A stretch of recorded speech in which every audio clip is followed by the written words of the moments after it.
kill a little time here while Dell gets us streaming live.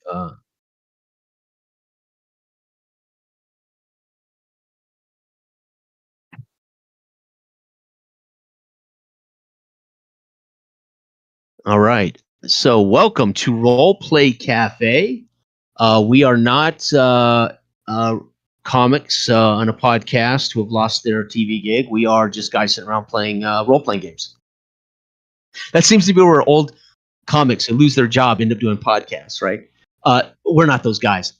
Welcome to RP Roleplay Cafe. I'm Jason with Dell. We are the writers, creators of Dark Age of Man. We are here with Sam, Chalice and Chains, and David from Palindrome Paladin, right, on YouTube. Is that correct? Did I get that right? Okay. Your memory's getting better. Yeah, well, it's not memory. I can't pronounce anything. I can't pronounce them fancy words, man. I can't do it. So we are going to start a Dark Age of Man campaign, 7 sessions. In the book, Dark Age of Man, we suggest 7-session campaigns. Characters start with a repute of 3. By the time we get to the end of 7 sessions, they may hit the highest possible repute. They may not. And that's what we're going to do here. And we'll do this over the course of whatever time it takes. Fitting this in once a month, maybe, in no hurry. But I am going to try to point out the system. And there will be some meta talk about the system. And I will try to teach the system as we do this. So there is a method to my madness in this particular series of sessions. So we might even be able to talk Dell into rotating in a session of these 7. Maybe Sam could do a session as a GM in this. Maybe David might finally GM our game in this 7. I don't have to GM all 7, right? I do a couple of them and then we can rotate or something. So, but I wanted to use these as kind of a teaching, not teaching, but a sharing how the system, naive narrator, right, works. Okay. Gentlemen, it is summer, and I have provided this already, right? It is summertime.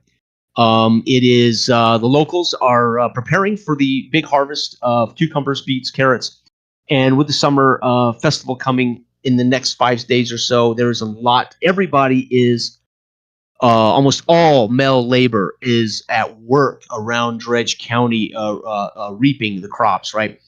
Preparing for the big summer festival in which people from all over, traders, people from outskirts come in to get just to be around the festival.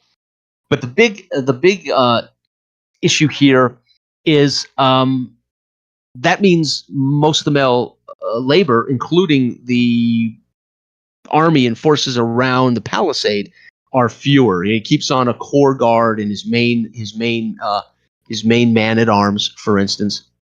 But almost all men, able-bodied men, are out helping reap the harvest for everyone. And this is the biggest period of the year for the Washburn. This is where he makes his biggest purse, his biggest revenue for the entire year, is the trading and selling of these crops. So it's a big deal. A lot of people coming through, strangers, traders, merchants. And it's also, unfortunately, the time of year in which Vadamot Mort in the south is generally a plague upon travelers, merchants, causing problems. And so that is kind of the situation. And it is late July, by building stalls and preparing for the festivities that will be, again, in full bloom in about 5 days. There have already been some issues with noise about some banditry, some problems on the southern border with illegal levies and tolls. You can guess who's probably perpetrating those actions of Vadamot Mort. And Samantha Pratt at the Goldleaf Inn has under orders from Lord Washburn to increase the local fishing yield for anticipation of selling fish, but also feeding a lot of these people that are going to be coming in. So there's more fish about as the fishermen now are on the river. It has been a beautiful, moderate spring, moderate summer. It's just been so far a fantastic year. The sheriff, Danforth, has been heard yipping about his lack of help in security, and he is attempting to recruit those to help. He is telling stories about some problems at the Calamita homestead, as Calamita has complained that there have been young ruffians stealing her fruit, and she's had to run them off her property. You've heard this from Danforth recently, right, in the last few days. So that is kind of where we're at here for the start of this. I'm going to go to Sam's character here to start, and we're going to let Sam place his character. And again, part of this is complete agency. Players have a little more agency in not only choice in our game, but also in mechanics. And they get to place their characters in the fiction. And we're going to go to Sam's character, Willem of Dredge. And this is your opportunity here, Sam, to tell us not only where you're at, how we're starting this out, where you're at, who you are, what's going on. But I want to know those 3 repute points. What did you do to earn those 3 repute points in your history here in Dredge as well, please? Okay. So Willem is probably a young man, although most able-bodied men in this town are probably younger, as this is a hard place to live, and making it to have gray hair is a feat in and of itself. So he's probably about 15, maybe 16, although he doesn't even quite remember quite how old he is. But and for the last few years, he's been living mostly on his own in a cabin, a bit of a hunter's cabin just outside of Dredgetown proper, making his living trapping and hunting, and occasionally acting as a guide for people that need help traveling through the bogs or the marshes, or getting safely across the river. And I think what would have happened as of late, especially with the summer being good, in the early summer, his custom would have been, doing well, right? I would have been getting a lot of rabbit, a lot of deer, right? But as more and more people were coming in and the banditry was starting to kind of hit in full force, game started to become scarce. And so I was taking on more and more commissions, so to speak, helping people get from point A to point B. And I think perhaps one of those times was a young woman and the man that was traveling with her, her serving man or her bodyguard or whatever, they were passing from Dredgetown or through Dredgetown on their way to Howardtown, and would have been ambushed and attacked by bandits. But because I knew the kind of the forest trails and the game trails, we were able to bypass an attack. And it turned out that she was the sister-in-law of one of the local aldermen, who was going to visit her sister because they were, doing a pilgrimage to the abbey out in Howardtown. And so she reported back upon her safe arrival that she was grateful to that young hunter from Dredgewater who helped her and her serving man, get safely, whatever. And so it gained a little bit of notoriety around town, and perhaps my name might have at least made it into the Washburn Manor, just as a, whatever. And so your prestige is 0. So you're technically isn't. Yep. So now, can we make some assumptions that maybe you are an assistant? You are the southern border warden for Dell's, because Dell's character Saverick is the northern border warden. Oh, sure. I could be, I could be the southern border warden. Absolutely. Right. So you would be, in a way, his assistant, so to speak. All right.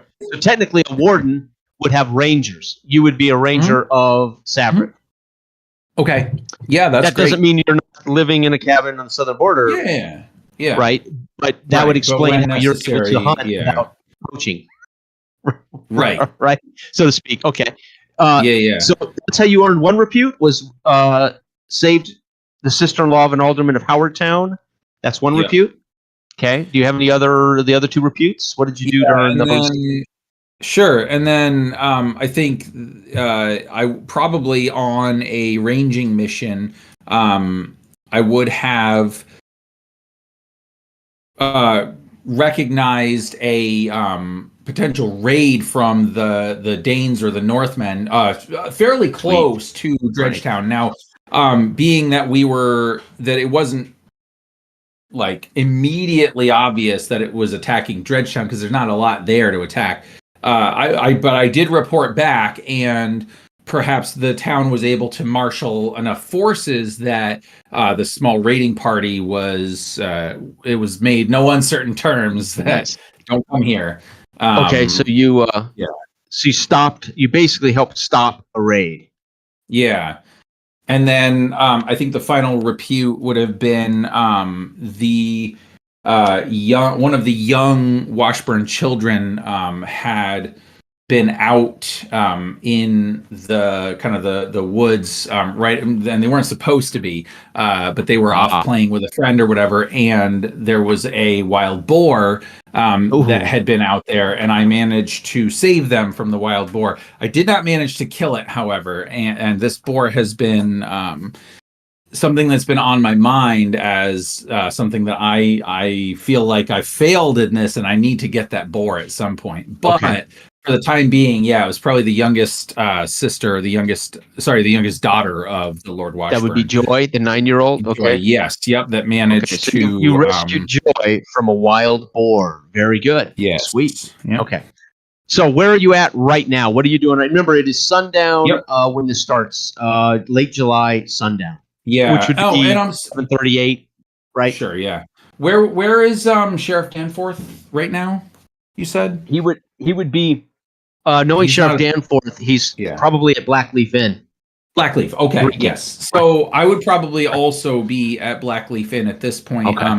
Having just come back from ranging, I would have probably dropped off some pelts that I had at the tanner. And I had supplied Samantha with a little bit of dried meat that I had been curing and drying in exchange for a little bit of coin. Nice. Okay. And yes, then I would have gone to the Blackleaf to settle in and have some drinks. And I probably would have been, I would be sitting kind of in the corner, not exactly engaging with the townsfolk right now, but just trying to sort of wash the sweat and the weariness away with the fine ale that this summer has produced, and kind of just watching as I tend to do more watching of people than I do talking necessarily, unless I'm guiding them. Okay. You would notice the place is darn near to capacity. Many of the laborers for their day have come in, and they're coming to Blackleaf Inn for their mead and their gruel. And it is probably, lately it's been pretty crowded, and you're seeing more strange faces. But again, this time of the year, every year before the big summer festival, you see this, right? You certainly know.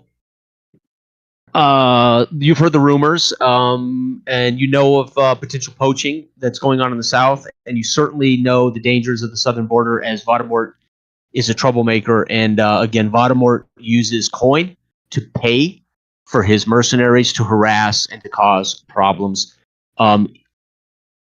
Can't say that you this summer have actually come face to face with any of Mort's men or any of these outside of the things that you have seen. The ambush you can't be certain they were Mort's men.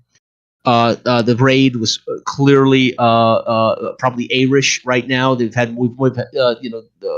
more trouble with the Irish causing problems trying to cross the river for whatever reason of late. And then, of course, Joy would have been in the wilds, right? Rescued as she was out of town doing something she shouldn't have been doing. But the reality is you have heard these rumors, but you maybe not yet have met any face-to-face Mort men on the border, right? We're going to go to Saverick now, and real quick, Saverick, tell me, sir, where you're at, who you are, where you're at, what you're doing, and how did you earn your 3 repute?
Okay.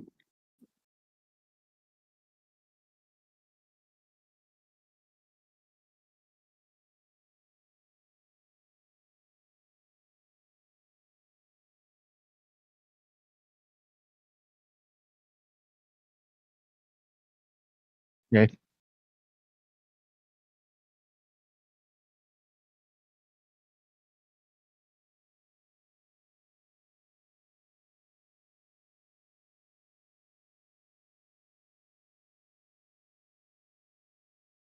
Okay.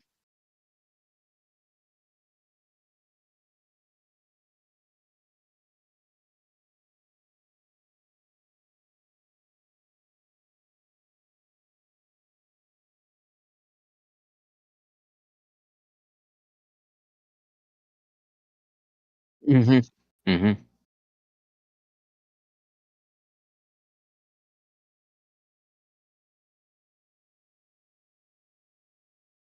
Right. Right. A loner.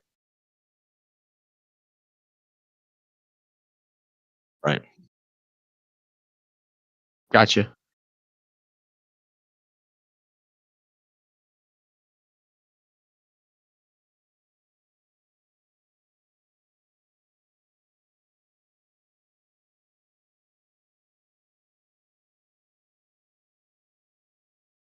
Okay.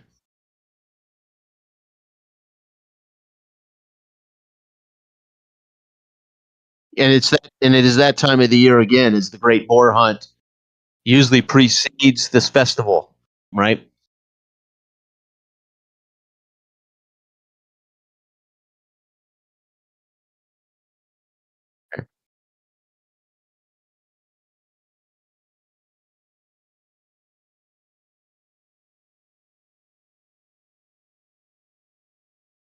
Right. So your first repute is you're not local. You were a foreigner, kind of mysterious, different. Your second repute earned as you captured an escaped prisoner, and your third is leading a successful boar hunt for the Lord himself, Lord Washburn.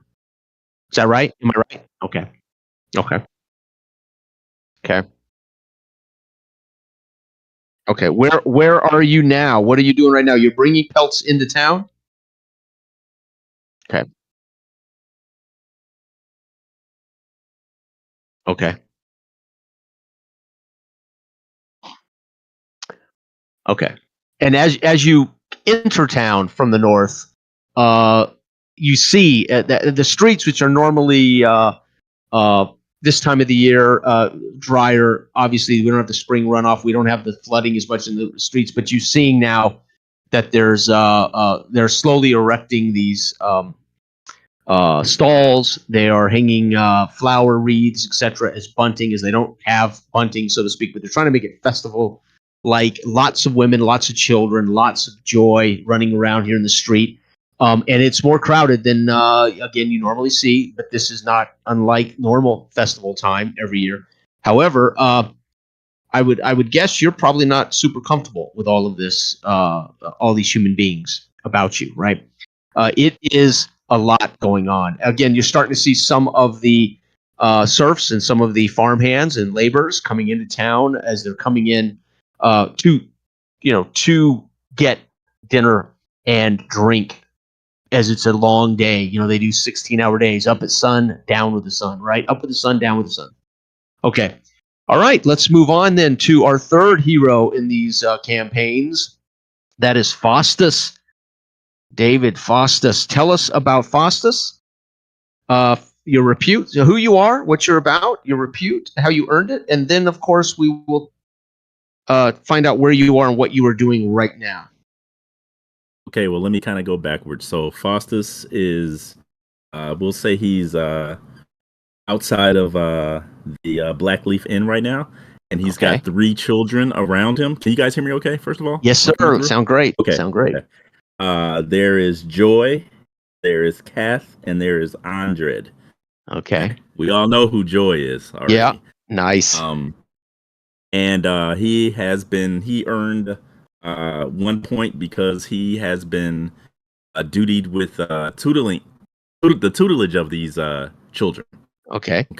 Perhaps, I don't know, perhaps the other 2, I don't know if they are Washburn related or if they could just be the children of maybe some other well-to-do merchants or some other type in the town. We can determine that. Okay. You can decide that. It sounds like you clearly would have, if you're tutoring the Lord's youngest daughter, you're certainly tutoring other children of aldermen, etc. Right. Okay, there you go. Okay, all right, good enough. Okay, well, we'll say Andred is definitely an alderman's child, and then Kath, I can figure out. Yeah, she could be a ward. She could be a Washburn ward. Washburn. Okay. Maybe her orphaned, and her she's now a ward of the Washburn family. Washburn. Right. Okay, got it. Okay. Okay. Can we assume they're all about the same age, or do you have? Yeah. No. Between 7 and maybe 9 and 10. Okay. Joy 7 is and the middle 10. one, I guess. Yeah. Okay. Kath is the youngest, and Andred is the oldest. 10. Nice. So Joy. Okay. Good. Yeah, and Joy's the most headstrong, obviously. Nice. So that's 1 point. The second point was kind of granted by almost thanks to Willem, but not to Willem's doing specifically, because lo and behold, Faustus and Joy were actually out in the forested area when this boar showed up. He was taking her for a nature walk, and luckily Willem showed up and actually saved both of their lives, but just kind of by being there, and knowing when to keep his mouth shut. Faustus also got a little bit of a pat on the back. Right. So. You were there to help. Part of the saving of Joy, right? Yes. Good thing, because had she died under your care, yes, right? But it's a serious offense. Is there a Lady Washburn? Yes, there is. Yes, Lady Washburn. Okay. Yes. Well, Lady Washburn doesn't think things went as smoothly as that, so she has her eye. Okay. So Lady Washburn is not a fan. Of Faustus. No, not at all. Oh, damn. So when you pick enemies, you pick high ups, don't you? Yeah. Man, go big or go home. Awesome. So, and lastly, did we determine the name of the abbey that was nearby? I might have Yeah, missed it. the Abbey is Dredgewater down. Let me double check my own Abbey. I don't. Right. Okay. Yeah. Yeah. I couldn't hear you, guys. I don't think there's an official abbey in there is. Dredge It's a church. Town, right? It's or what? Isn't it like a small thing? I know there's a bigger one in Howard Town, right? But yeah, there's just a small church. Yeah. So there's a chapel. There's a chapel at the crossroads that sits beside. And Howard Town is a larger city on the east of here. But at the crossroads, Dredgewater Downs, there is a chapel, a small chapel. In town here, there is a small church. Father Falcone is the head of that small church. So it would be a church, not an abbey, so to speak. Not in Dredgewater. Well, the abbey works better for me because I don't know what we would call it, but Faustus would, because in his past, he's been a scribe. Okay, so the abbey at Howard Town, you were a scribe? Yes. Okay. Yes, and he carries with him, I guess, what would be considered a letter of, I don't know, what would it be called? Letter of recommendation, letter of or whatever. Yeah, something, saying, served in good station and blah blah blah blah blah blah. A letter from, say, the head of the Church of Howard Town would probably get you at least noticed by the Washburn family. Or is that a little bit too? Is that too costly for a point of repute? No, God, no. That's great. Okay. So you would have had a letter of merit from the bishop of. Merit. Yeah. There you go. Yes. Yeah. The letter of merit from the bishop of Howard Town. Yeah. And can I assume then that's how you got the job tutoring? Yes, because I use that. That's my resume right there. There it is. So, brilliant. Brilliant. Okay. Now, where are you at? So right now you're outside Blackheath Inn with the children. Yes, it's so everything is so crowded right now. Normally we would be able to I'd be able to actually go in the common room or the main room of the Blackleaf, because it's just so many other people here. We've had to move outside. Gotcha. So I'm trying to keep their attention with all the activities and everything else going around. So I'm herding cats, basically. That's what I'm doing right now. How old is Faustus? I guess he would have to be kind of old for these times. So I would probably say late 40s, early 50s, maybe. Does that sound about right? So we're talking, that's why he's gray, right? Yeah. That's venerable. That in and of itself might be a repute point, right? Oh, right. Okay. Yeah. In fact, No, I'm just saying it could have been. You could have said I'm right. That's awesome. So 45 plus is what I'm putting. And Savric, how old are you, Savric? I forgot.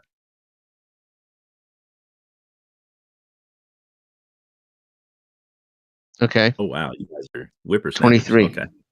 Okay. All right. So Savric, you would be passing through town, dropping your pelts off at a the tanner. The tanner tells you, nods, and takes the pelts, marks them, deposits them in your pile, and he tells you your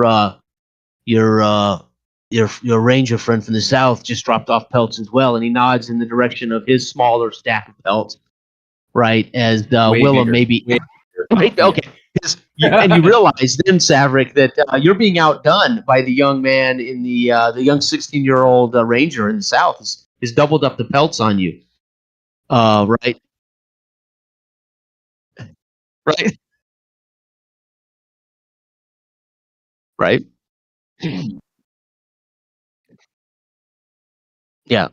And he says that he's over at the Blackleaf Inn, of course.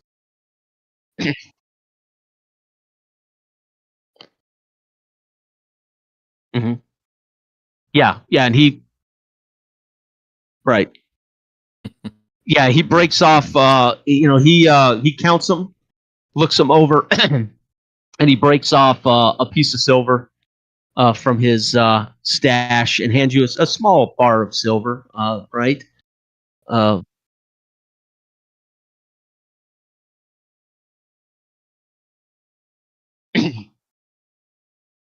Mm-hmm. Mm-hmm. Mm-hmm.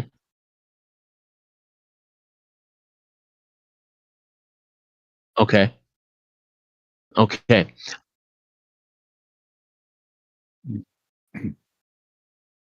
Right. Okay. Yeah. Back onto the actual planks. All right, gentlemen, I am going to roll our first RSC. And the people, I'm recording this so people watching can see what that'll be. So here's my first roll. I won't tell you what it is. I will give you the number. 10, 11, 12 is the number. Oh, interesting. So you This said is it's a 12?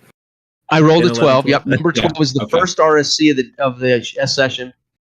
Yeah. This is going to be interesting here. And gentlemen, I'm going to introduce it right now. All right. So while you wrangle cats, while you're wrangling the children, Faustus, and you are dragging the young calf back and yelling at Andrew to put down the carrots, the bushels of carrots that were brought in today, as he's biting off a hunk of carrot. And of course, no one's going to dare say much to the young man because he is an alderman's son. But as you turn around with the crowds in the sun, as the sun sets, you realize Joy is missing. I literally rolled the very first RSC, number 12. Joy is missing. Wow, great. Who would have thought you would have Joy in tow when I rolled Joy is missing? Right? That's pretty good. Okay. So Faustus will you almost hear the ligaments in his neck creaking as his head whips around back and forth, looking for the girl. Right. And he grabs Andred and Kath by the shoulders and, Joy, where's she at? Have you seen her? As he looks around. Let's make a luck check real quick here for me, sir. The DV on this will be a 9. So you'll have to roll a 9 or better. Add your luck to it if you have a luck. If you don't, just roll and hope you get a 9 or better. And I'm doing what die? D12 is all we use. Just a D12 is all you'll ever need.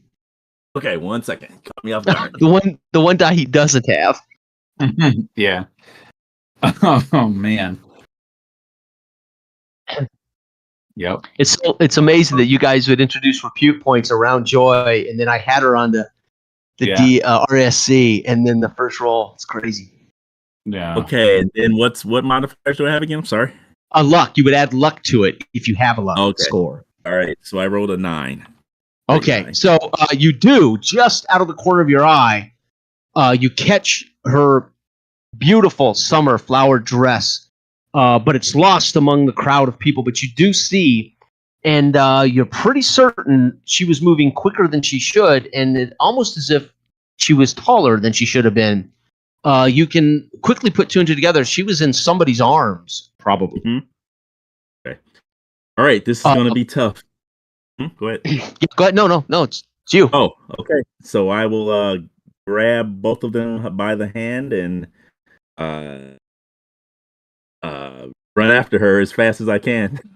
With these 2 children in tow, Yeah. So as you make way through the crowd, again, as all of these laborers, sweaty young men coming in, dropping their bushels of cucumbers at the stalls, at the designated stalls where they'll be trading and selling these carrots, beets, and bushels.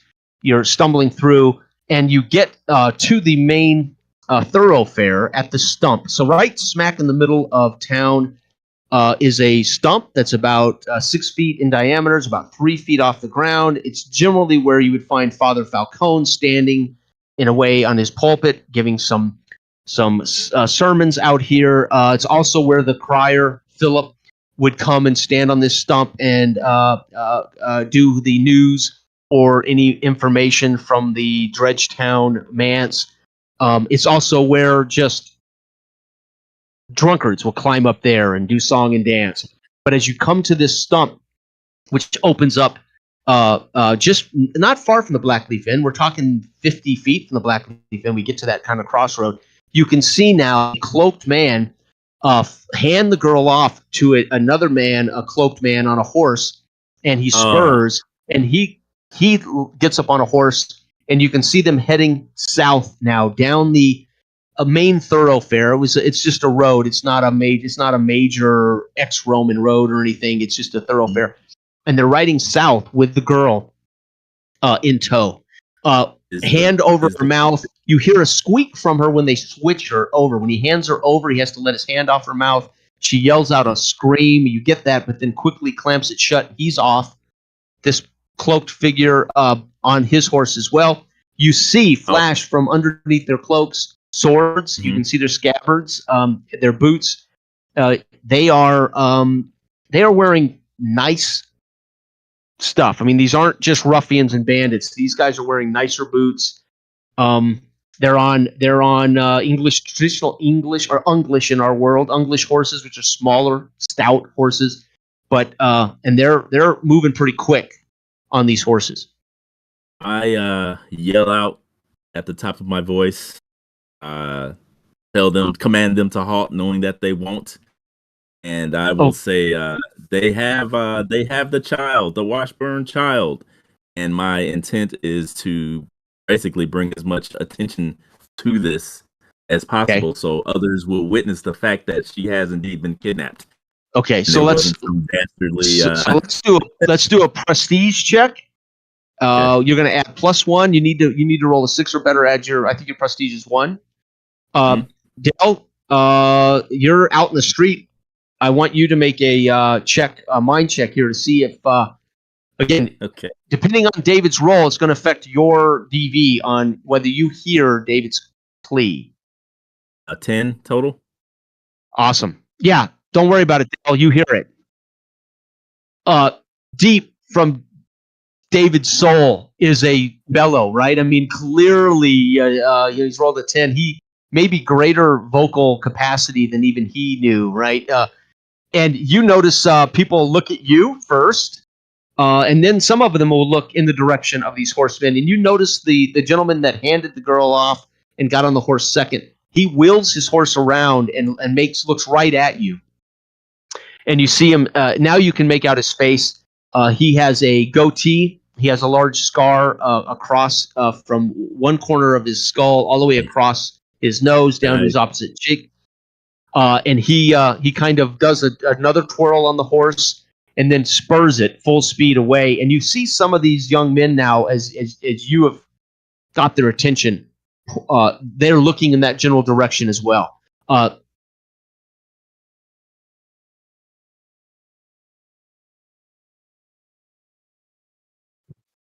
Yeah, and you can see now over the crowd because they're on horseback. You can see them kind of above the crowd on horseback.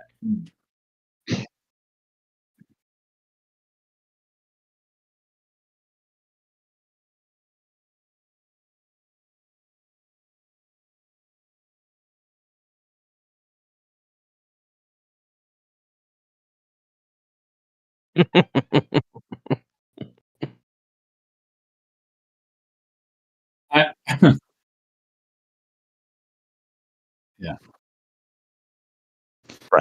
Right. I think.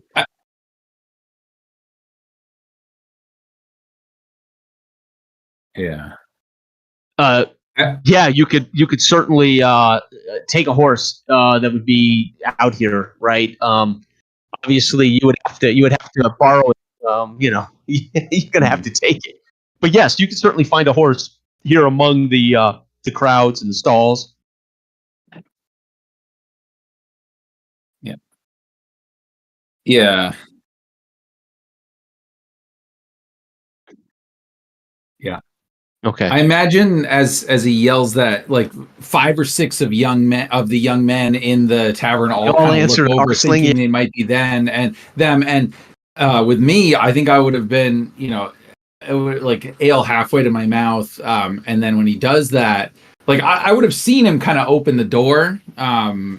And so he said, "Put your ale down," and come on. And so I do. Immediately knowing he's talking to me, and I would stand up, put a few coins down on the table for the serving girl, and ready to get out of this crowded, hot, stuffy in and out into the equally crowded hot July heat. And so I would kind of push my way through the crowd until I get outside, and then I would be looking for Saverick to be like, what are we doing? Where are we? And Right. Are you like off like looking for something, or were you right there? Right. Let's make a luck roll here, Willem. As you come out, let's make a luck roll against 5. Okay, sure. Well, I rolled a natural 1. Nice. Not only, unfortunately, do you not see another horse available. Dell is mounting a donkey in this situation, right? That's all he could find with this critical failure. So you have a mule or a donkey here, Dell, and that's the only other animal available.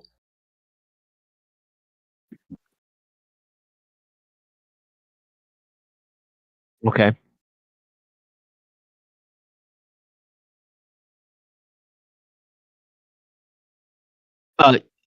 You all notice some of the young men realize kind of what's happened based on Faustus's alarm, and some of them try to make chase on foot toward them. So you see a handful of these young men running behind them. Some of them shrug and go into the Blackleaf Inn. Some of the women there shriek as they are realizing that one of the children has been taken, and many of these women start to head toward the manse, obviously to get soldiers maybe from the actual Dredgetown Palisade manse. So that is what you see in this general action. Danforth, you hear bellowing, and you recognize the bellow as typical for Danforth. The few times you've ever dealt with Danforth at this hour, already well inebriated, as he stumbles out of the Blackleaf Inn and is really too inebriated to be of much help here.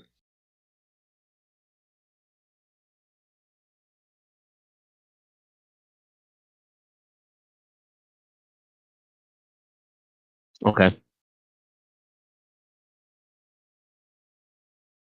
Mm-hmm.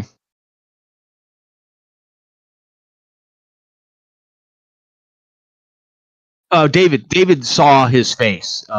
Right. No, not from this. Not from this angle. Yeah. Danforth waves his hand and blubbers something and points toward Dar, the blacksmith across the street, past the stump, is the blacksmith, and he waves you toward Dar for in response to the request for horses.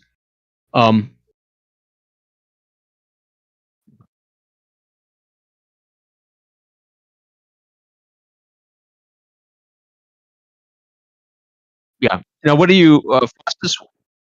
Okay, so I'll let you two decide what you're doing there. What are you doing now? You've grabbed up these 2 children, right, Faustus? We know that. You have pointed out the kidnapping, and you've seen some women running toward the manse. Some of the young men are chasing down the road. There's no way they'll catch them on foot, but they're chasing after them. About 4 of these young men have made chase. Okay. All right. Well, knowing that I'm rolling a second RSC, gentlemen, just so you know, and I rolled a 6. Knowing that my days, if not hours, may be numbered here, I stand there in the dust of the horses with the one of the each of the children's hand and one of mine, and as the swirl of activity is kind of going around us, Faustus is immediately trying to devise what he will tell Lord Washburn, and how he will tell him, and what he will do, okay. Which he has no clue right now.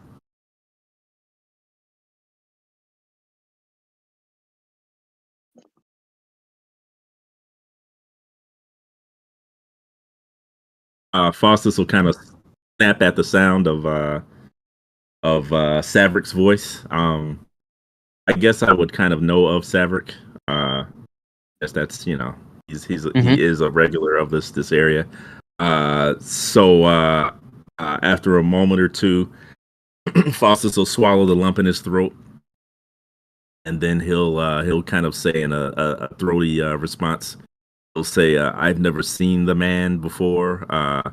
And as he's talking, Faustus will almost theatrically kind of trace the scar line across his face, as the man's scar line was, and tell you he had, damage, a wound, an old wound across his face, like thusly. And then was he missing? What did he have eye damage as well? Goatee. You said he had a goatee. Right? Yeah, the goatee and a scar from the goatee. All the way I'm down willing to bet he his has 6 nose. fingers on one of his hands, so we have to find the 6-fingered man who killed our father. Right. I mean, now, are Willem? Are you with Savric as he's approaching and talking? I mean, no. I guess I would have been making my way towards him now that I can see him, because I guess he went to the mule and then he started coming back, and so I would be making my way that way. Yeah. Okay. You do notice, both of you out of the corner of your eye, just quickly, Danforth stumbling out across the street, headed for Dar. Ends up on his hands and knees. There now is some talk and murmurs among the villagers as what has happened. As now people are beginning to come together and coalesce and discuss what's happened. And I will let you two chat. Dale, I do want you to make a mind check based on Faustus's description of the man. Brand new clothing.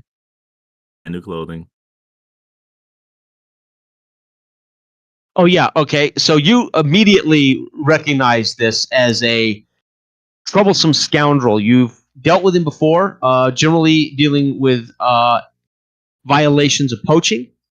You know that he's run a ring of smugglers and poachers, but you've never been able to get your hands on him. But from the description, there's only one man it can be, right? And that is Belvric.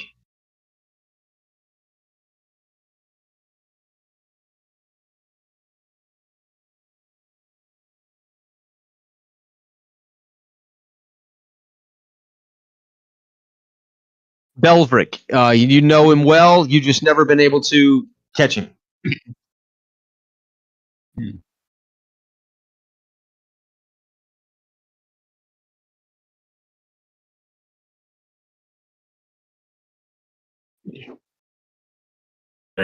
I'm not.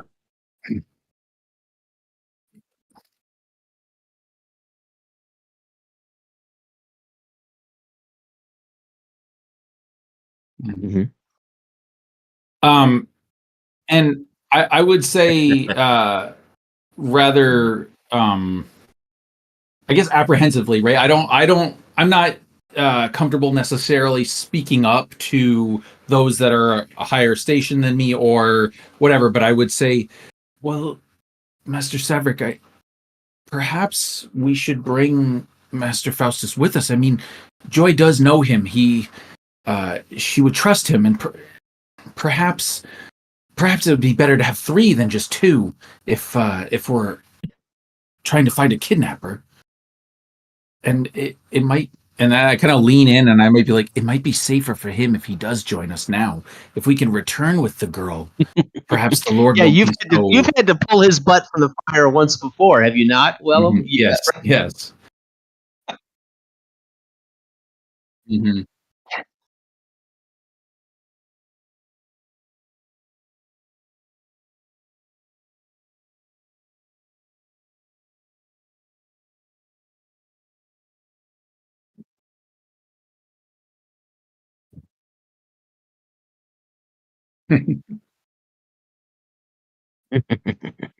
Yeah.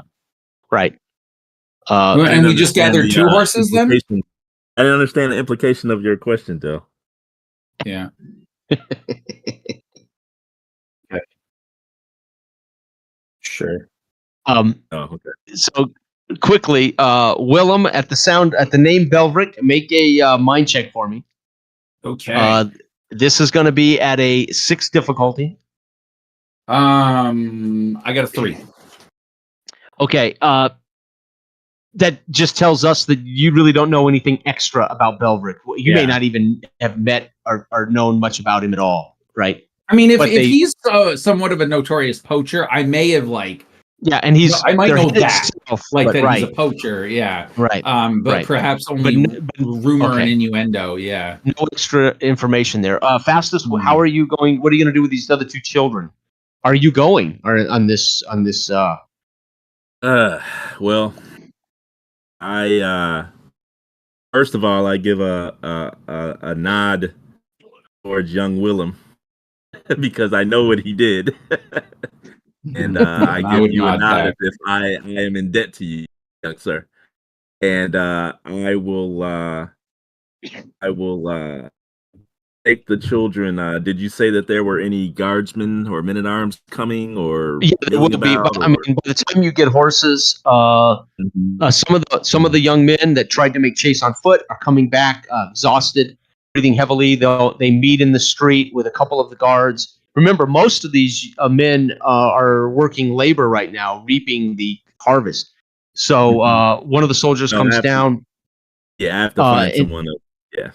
And he will gladly take the children in hand for you. They don't ask many questions, but there's lots of murmurs. He is asking Danforth what happened. Danforth, of course, drunk, not knowing what's going on. And there are 3 horses available here. From Dar the blacksmith, he will loan 3 horses. Oh, Jason's so much nicer. I would have made you ride the donkey. Okay.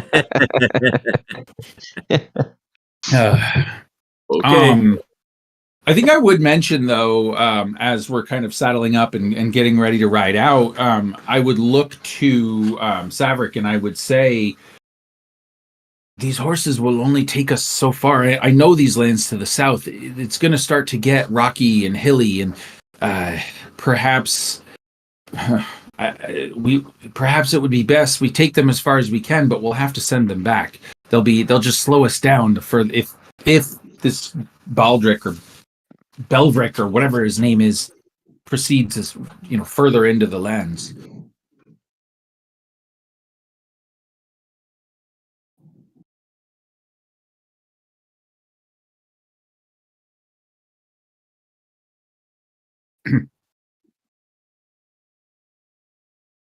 Yeah, and they've got 8-10 minutes on you, right? Yeah. At full ride. Yeah.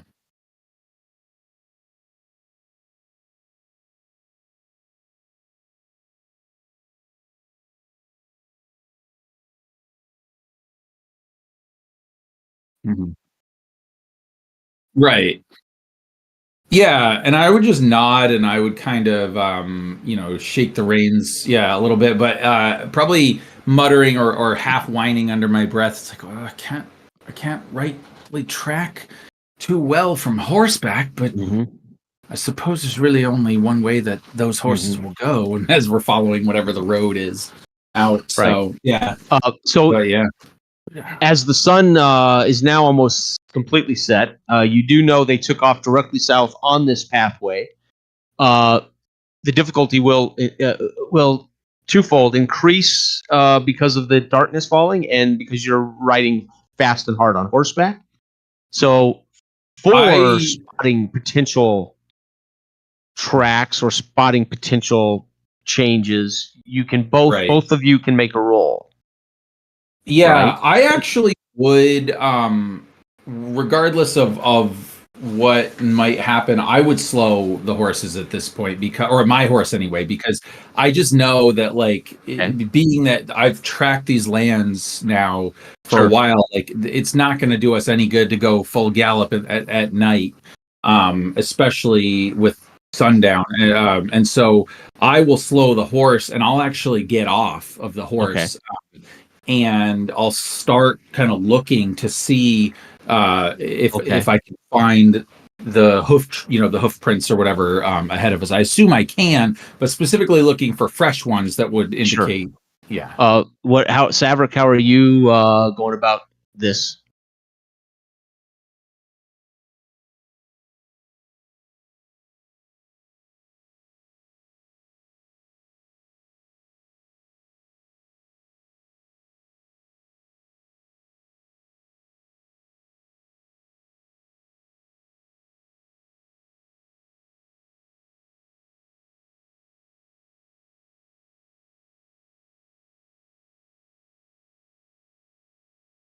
Mm. Mm-hmm. Mm-hmm.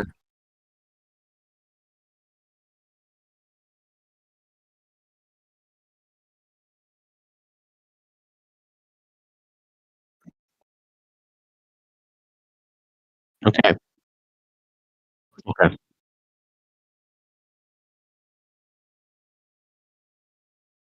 Okay.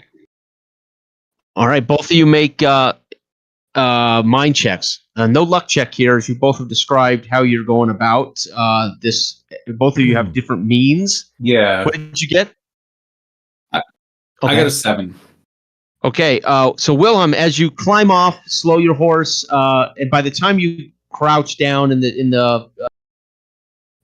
fortunately there's a moon, but because of Faustus and Saverick's horse tracks preceding you now, it's hard to make out. As you climb off the horse, you fall behind, and you're seeing more remnants of their tracks as they've left you now about 30 seconds ahead. You've lost it. Saverick, though, on the other hand, you definitely can see where there has been there. You can see clearly the deep horse hooves, and that they take a jaunt off of the road, not into another path, off the road into the deeper vegetation, mud and muck. To your left, this would be southeast.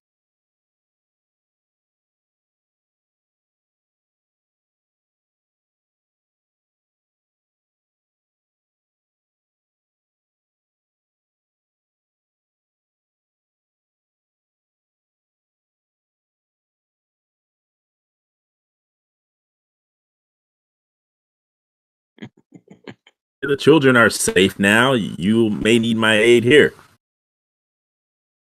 I can do much better here than I can nursemaiding children at this time.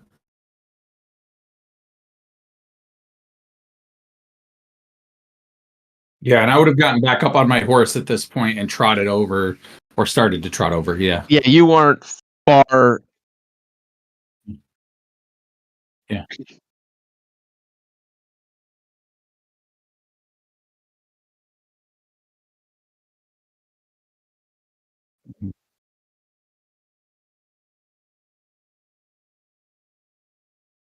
Right. Yeah.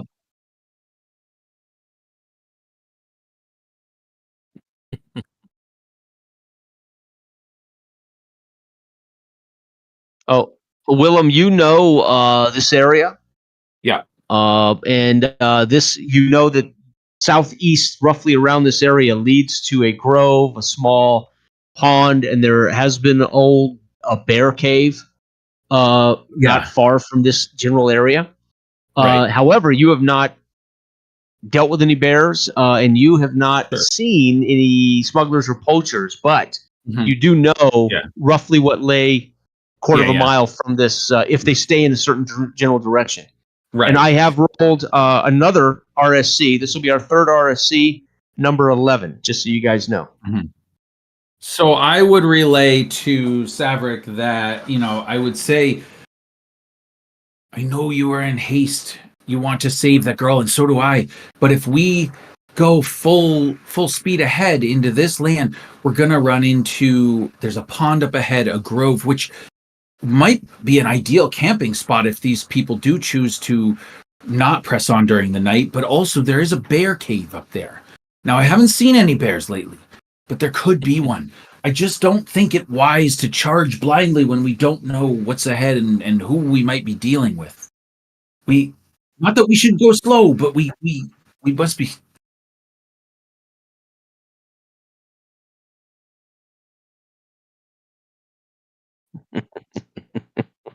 Yeah, and I think that, yeah.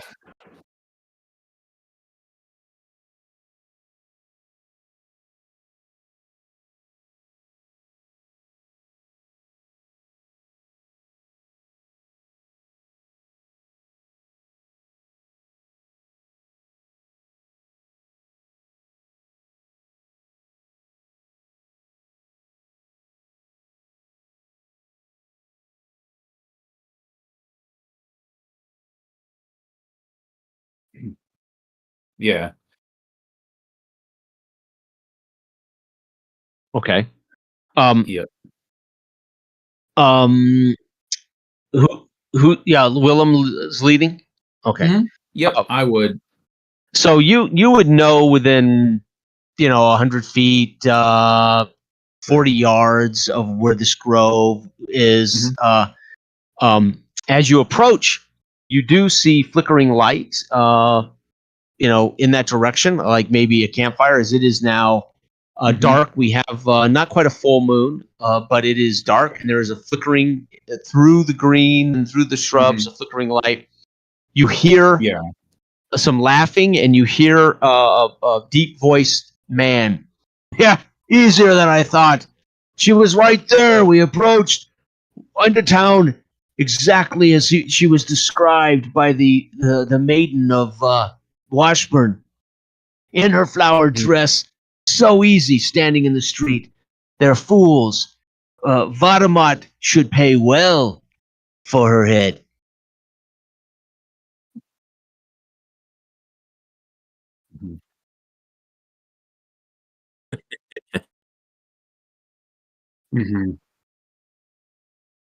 Yeah, I would do the same. Faustus, what are you doing while these two hunters go into their hunting thing? I know, right? Faustus with no instruction to me. With no instruction to Faustus, he will grab the reins of the horses. Yeah. Okay. Well, I wouldn't totally abandon Faustus. I would have grabbed my bow as dismount, Right. because just in case. But I would look to Faustus, and I would I would say to him, yes, watch the horses, and I say, do you have any kind of weapon, any protection with you? Faustus looks around as if a dagger or a cudgel or something would magically appear in his hands, and he shakes his head and he shakes his head. Like, as a matter of fact, and I would pull my dagger out of my sheath, and I would hold the blade and hand it to him, and I would say, hold on to this, just in case. He grabs it with a surprisingly firm grasp, but I mean, you can tell he's by no means like intimately comfortable with the weapon.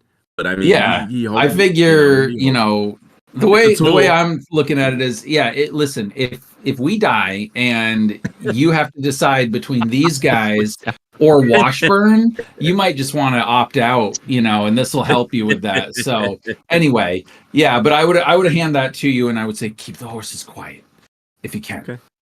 All right, not gruff or anything, just earnestly. That's fine, Len. Yeah, that's fine. Yeah. Keep the horses quiet if you can. Yeah. Okay. Watch out for Bertha. Right, she farts. So I grab the reins and kind of keep them on a short, or at least so to speak. I'm trying to pierce, look through the encroaching, or it is dark, so to try to see what's going on. So. Yeah, and I imagine Savrik and I would be fairly comfortable with night sight, especially if there's a mostly full moon. Right. But I would imagine if we're approaching kind of with bows ready, perhaps as a ranger or whatever, especially if you were tracking or you were stalking game, or poachers even, you might at some point split and try to, kind of get around, but not like directly across from each other, so we wouldn't shoot each other if we missed. Right. But you know what I mean, like yeah. As you approach, you see the flickering fire. It sure enough is outside the mouth of this old bear cave. They've got the fire. You do not see the girl, but you do count. You see this the gentleman, the one that's bragging and boasting, as he scoops out a ladle and fills a wooden cup with porridge or stew of some kind. Dell, you see as you crouch along, moving along, you see that they are. Reality is they've been here a while, right? Evidence that they have had a lot of horse track, but more importantly, as you crouch in and move in toward Savrik, you see the pelts, and you see they have been probably poaching fox, deer, game for quite some time. So you're seeing that they have been collecting pelts. Yeah, they've been camping there, clearly poaching. And you count by the time you both move in, you get past their horses, which are a little, they're sweating, of course, but they're hobbled. They did not leave these horses free. They hobbled them with knots, and they are grazing on the in the grass and the vegetation. And you count two sitting around this pot, stoking the fire and laughing at Belvrick's story about getting the girl. The other two, Belvrick standing and eating, and the third is kind of obscured by the mouth of the cave, but you can see him moving around, and you can't see the girl at all. So you can put two and two together. The girl's probably obscured because she's in the cave, or between the mouth of the cave and the guy that's kind of in the mouth of the cave, right? As you approach. And again, they got a. Okay. Okay. Mm-hmm. Okay. Yeah, and Willem, from your angle, you can see just inside the mouth of the cave, the third gentleman is somewhat obscured by Dell. It's got the girl. She is tied. She's gagged, and she's on the ground. They're seated up against the cave wall. They're not in the cave. They're in the mouth of the cave, and he's turned his back to her, and he's listening to Belvrick eat and boast of what they've done. So I would quickly look to see if the horses is one of the men like sort of guarding the horses, or do they just expect that everything will be fine? Maybe they're over there next to Savric as he's worked his way past their horses. They're hobbled on the other side. Savric. So they're near Savric. Okay. Yeah, within feet of these hobbled horses. Yeah, what I would do then, perhaps as rangers or as huntsmen, we might have some kind of hand code or whatever, or a way to communicate non-verbally. But I would indicate like hold on your shot, right, and loose the horses. Yeah, because if you can, the idea being that if you can obviously release the horses, they'll yeah. Yeah, and I'll hold mine up a little bit, but it's not at full draw, as you know, which might be yeah. Yeah. Mm-hmm. Yeah. Okay. Yeah, that okay. Sure. As you're doing this, sneaking down, preparing to cut, and Willem, you're finding your target. The gentleman in the cave stops Belvrick in the middle of his laughing and boasting, and he pulls up his tunic and he pulls from it what appears to be a wooden round cylinder, and he says, "And this, I would think Vadamad Mort would pay highly for this." As he flips it over to Belvrick, and Belvrick, of course, with food and a wooden spoon in hand, kind of catches it on his bowl, and he's like, "Damn fool!" and he lets it drop to the ground. Faustus, you can see this from a distance. This is a scroll tube that somebody would carry important papers or a scroll in of some kind. So you can see this as it bounces off Belvrick. He lets it fall to the dirt as he cusses the guy. Don't throw things at me while I'm eating, fool. And so you see this now kind of sit in the dust. And he said, I just think we're going to get paid well, don't you think? And you've cut these hobbles free, Savric?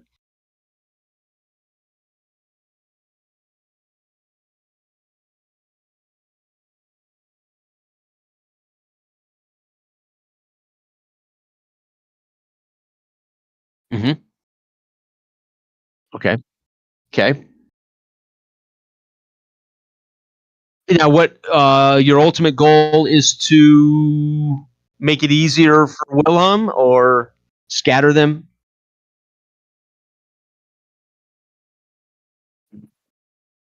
Yeah. Okay. If you snag them and make them run out of camp, presumably somebody will have to chase them, Right. I would think. But, Right. yeah. Right. Okay. Yeah. Well, we'll see what happens. So let's make a let's go ahead and make a luck check for you, Del. This is gonna be so people at home know how I'm doing this. Belvrick is a DB11 difficulty. His minions are DB8. So you're gonna roll once, but you could affect the horses could affect the minions or Belvrick or both, depending on how high you roll, right? And you're going to add. Now, you've described, how I'm assuming you would know how to drive these animals through husbandry toward these guys. So it's a mind check or a luck check, whatever's higher for you.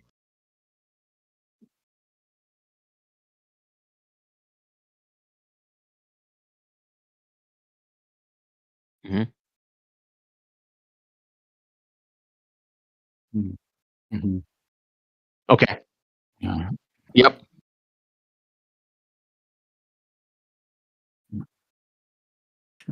Okay.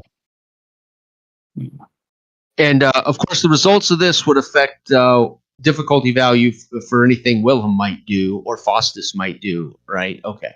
Right. So go ahead. Okay.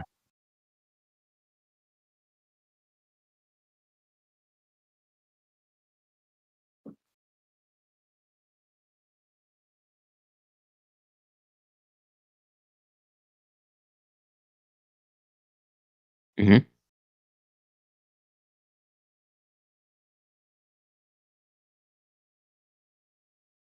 Okay. We'll see where the horses are at first. So make one roll, add your luck to it. We'll see how that affects the camp.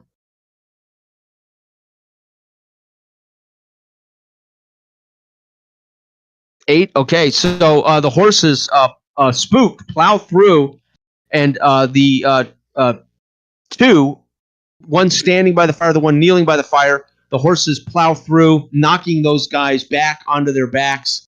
Right. They would even suffer some damage here as these horses kind of trample those two.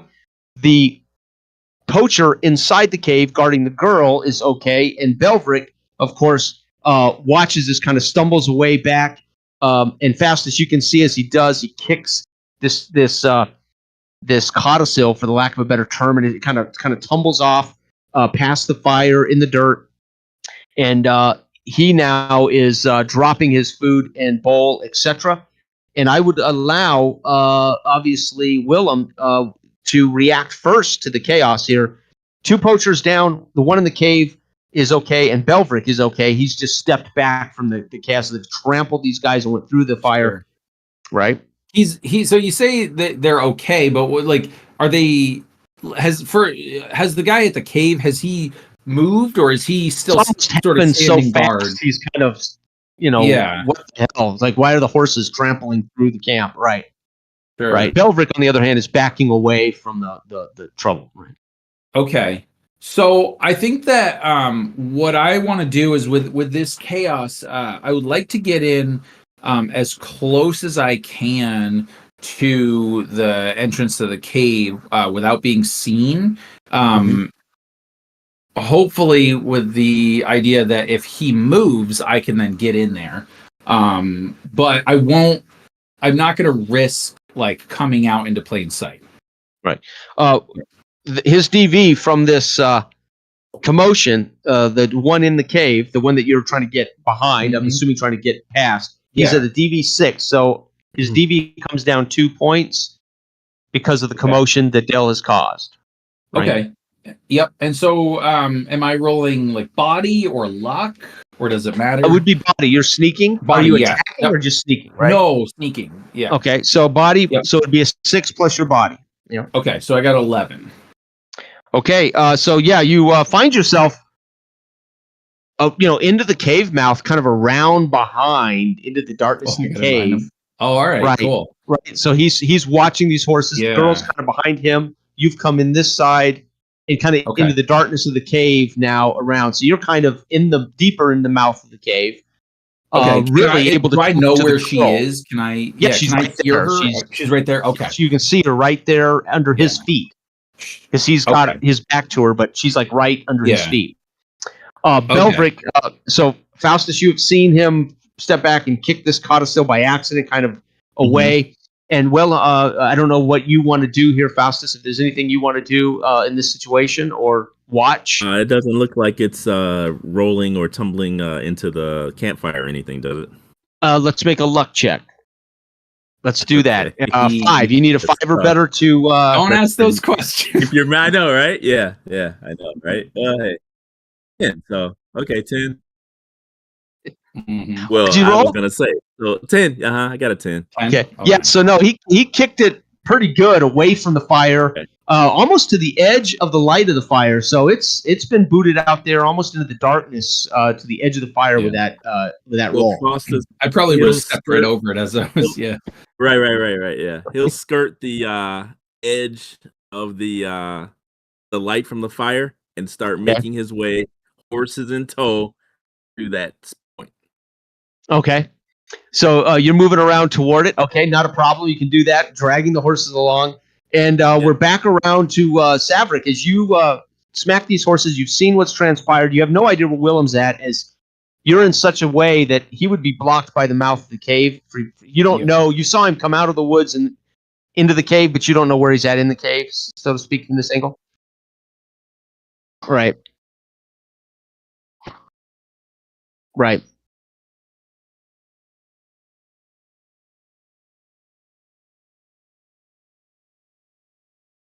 Yep. Go ahead and make a roll. This is a combat roll. So now you have a poor bow, so it's a -1. So what's your body? Yeah, but -1 for a poor bow. Right? Because I think you have a poor bow, right? You have an excellent dagger, but a poor bow. So let me double check. Let's make sure we got this right. So your combat is 2, but with the bow, it's a 0. Because it's body 1, bow is -1, so 0 modifier for the bow for you. However, again, he has no idea you're there. He is the DV value is down 2 from the effect of the horses on this turn, as he's preoccupied with dodging the horses. So you need a 9 or better, sir.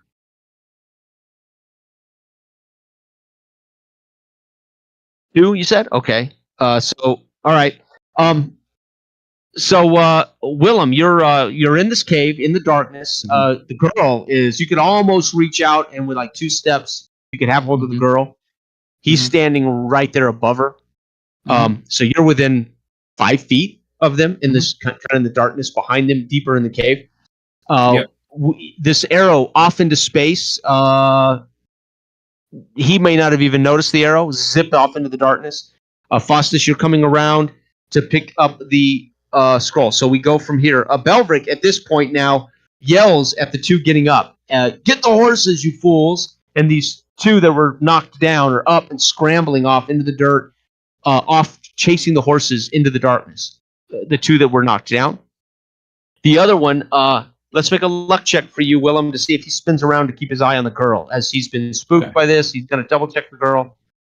Okay. So I have a 9. Yep, and that's good. He's an 8. His DV is an 8. Okay. So he turns, and you just see as he starts to turn, and you step back into the darkness just in time, and he looks at the girl, and then he turns back around toward Belvic. And then you can see it's like he's thinking, does he mean me too? Do I chase the horses too? Because he just barked out a general order. So you can see him. He's thinking, am I supposed to also go after the horses? Right? And Belvric is kicking around the bowl of upturned that he dropped on the ground. He's kicking now his bowl of stew into the fire. Okay. I'm silently willing this guy to be like, yes, I should actually go help with the horses, but I don't know if it'll. if it'll work. No. No, unless you're claiming you have a little a magic ability here, right? I'm going to use a word of power, which no, just kidding. Okay. I do not have any magic. Okay. No. I mean, yeah, I would just be waiting to try. I would be getting closer and closer to Joy.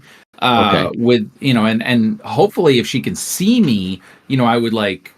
Yeah, you've been so good. Yeah. She hasn't. He hasn't seen you, and she hasn't seen you. I mean, she's gagged back, and she sees these horses scatter and guys get knocked down. So she's probably. Then in that case, I'll probably wait in the shadows because I don't want her to get startled and make a noise or jump and then have him turn around. So I'm gonna wait right where I am just to see what happens next. Yeah. All right, Savrik, you have launched an arrow into the darkness. Faustus, what are you doing? You two? How close am I to that scroll? With the horses, it's feet as you walk around with the horses, and you're looking in the darkness past the light of the. There it is in the grass. Yeah. That's my goal, unless I am intercepted by someone. I know, and you see the two poachers up off the ground go running past. They're like 15 feet from you, off into the darkness, yelling after the horses. Yeah. Okay. And it's there, so you can pick it up if you want to. Yeah. Okay. Yeah, I will pick it up. Okay. Place it inside my clothing. Okay. And what are you doing here, Savrik?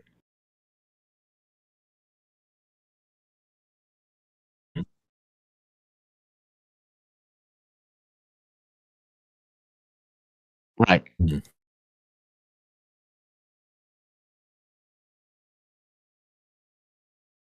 Okay.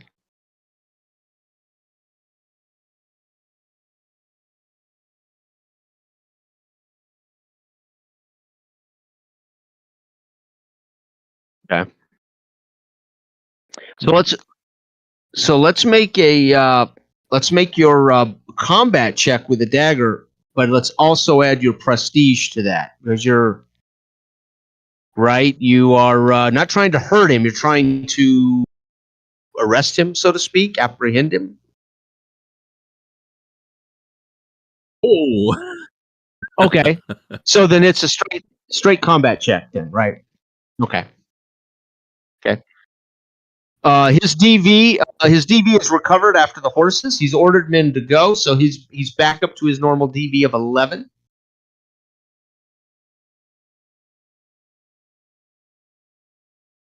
Right. Okay. Okay. Add 2 to your roll.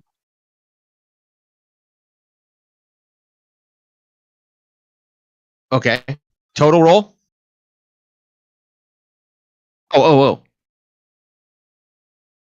8. All right, so you hit him.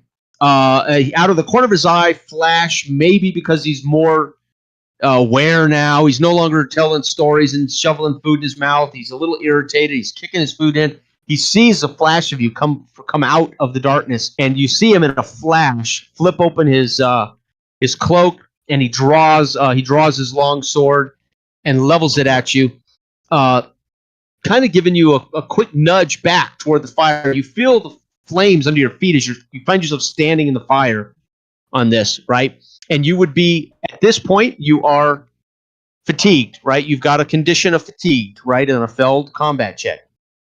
Combat can be dangerous. If you fail, you can suffer, right? So you see this now, Willem. You're literally watching the girl kind of timing what you want to do, and you see the flash.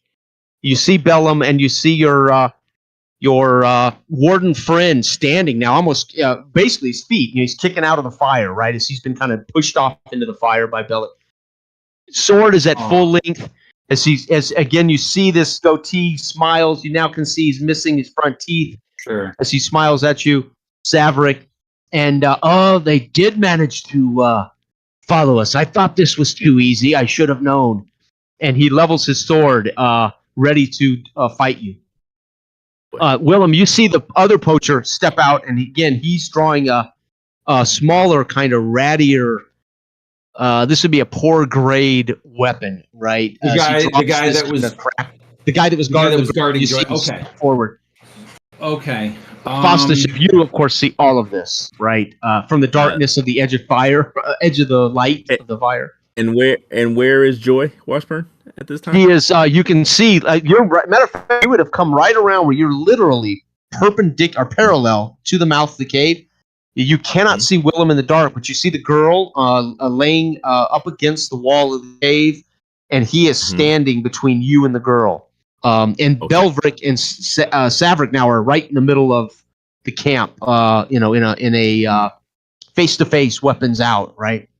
Can I see? Can I see Faustus? Would I know that he's there? Or would I not be able to see him from? He's just out of the light of the fire, and with the fire basically between you two, I would think it would be almost more blinding. Yeah. Right. But if you want to focus on seeing, no, I don't. Yeah. No, because I'm trying to decide at this point what to do, and so I think. Oh man! So I'm hesitating, and I look to to Joy. Can I tell? Is she bound or just her gagged? Her hands are bound with looks like burlap, like torn from a burlap bag. Sure. Her feet are not bound. She's soiled where she's been dropped on the ground and tied and dirty. She's been crying. Her face is matted with mud from the dust and the dirt. And she's been crying. She's probably. I'm sorry? Does Faustus see Willem at all? Or is it the fire blinding? Probably not yet. But if you can see the girl because they're in the fire light in the mouth of the cave. But Willem is actually in the darkness of the cave, where he stepped back so that poacher wouldn't see him on the successful check. Right. So unless I make it out of that darkness, no one's going to see him. Right. Mm-hmm. Right. So what I'm going to do is I make the decision that I'm going to try to take the advantage to get Joy out of here. Mm-hmm. So I will step over to Joy as silently as I can, and I would whisper, young Mistress Washburn, don't worry. It's William. It's Willem. I think perhaps she would know my name because, of the boar incident. Yeah, she would definitely remember you, right? I mean, that would be one of those things that a kid never forgets, right? Yeah. Right. And so I would say, are you able to stand? And just like barely audible whisper. Mm-hmm. Yeah. So let's make let's go ahead. 5 difficulty. Let's make a luck check to see how she responds. I rolled a 12, not a natural 12, but okay. So she's not only does she respond, she rolls in your direction, almost reaching for you, like to hug you, but her hands are bound. And then as you say, "Can you get up?" She starts to get to her feet. You can see now her eyes are big, and she's. You can see her start to cry more, like, she recognizes you. And I would and I would stay behind me. Okay. Yeah. With that roll, the other poacher now steps into the fray against Savric. So Savric, not only are you at the length of his sword, this other poacher is now encroaching into the battle. His successful roll is push this poacher into your face. Yeesh. I've got you're facing the poacher with his ratty short sword and Belvric, right?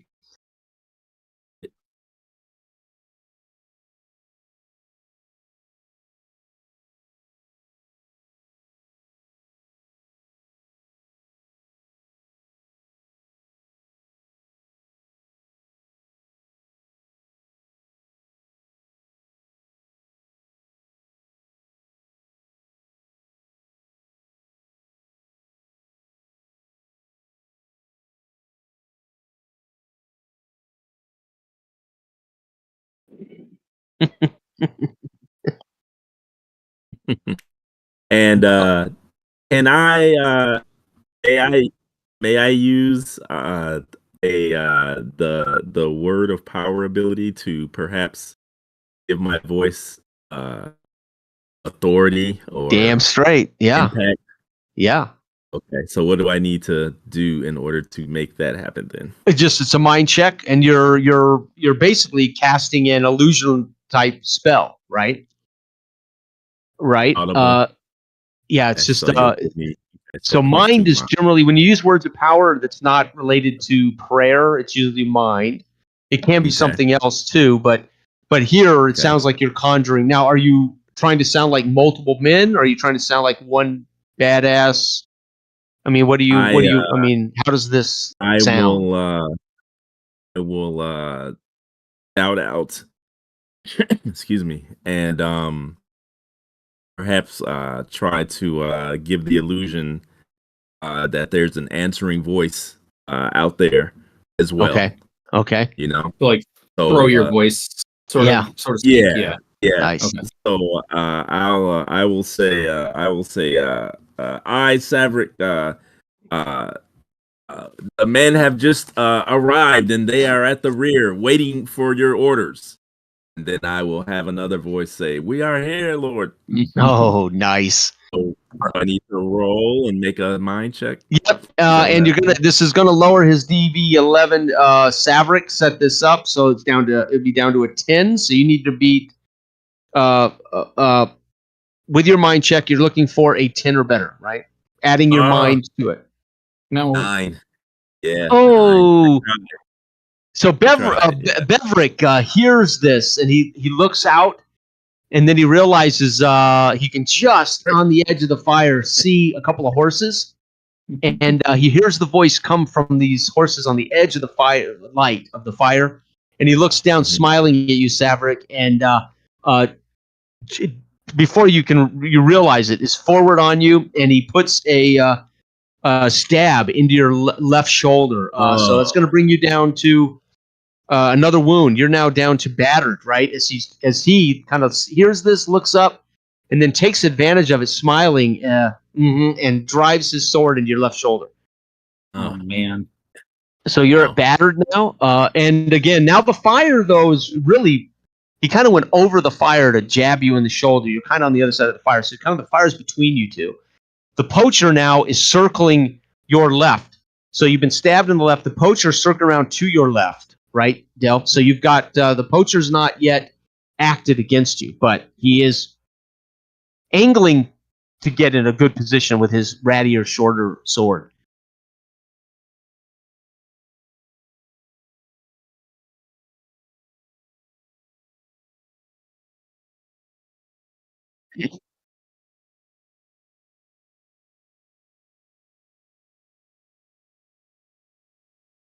Well, I'm sorry. Yeah, I mean, he just kind of smiled when he realized somebody was out there in the darkness. It kind of squeaked out this thing, and he reached and he before you knew it, jabbed across the fire into your shoulder. Right, but he's basically again. There's a fire between you. Nice. Okay.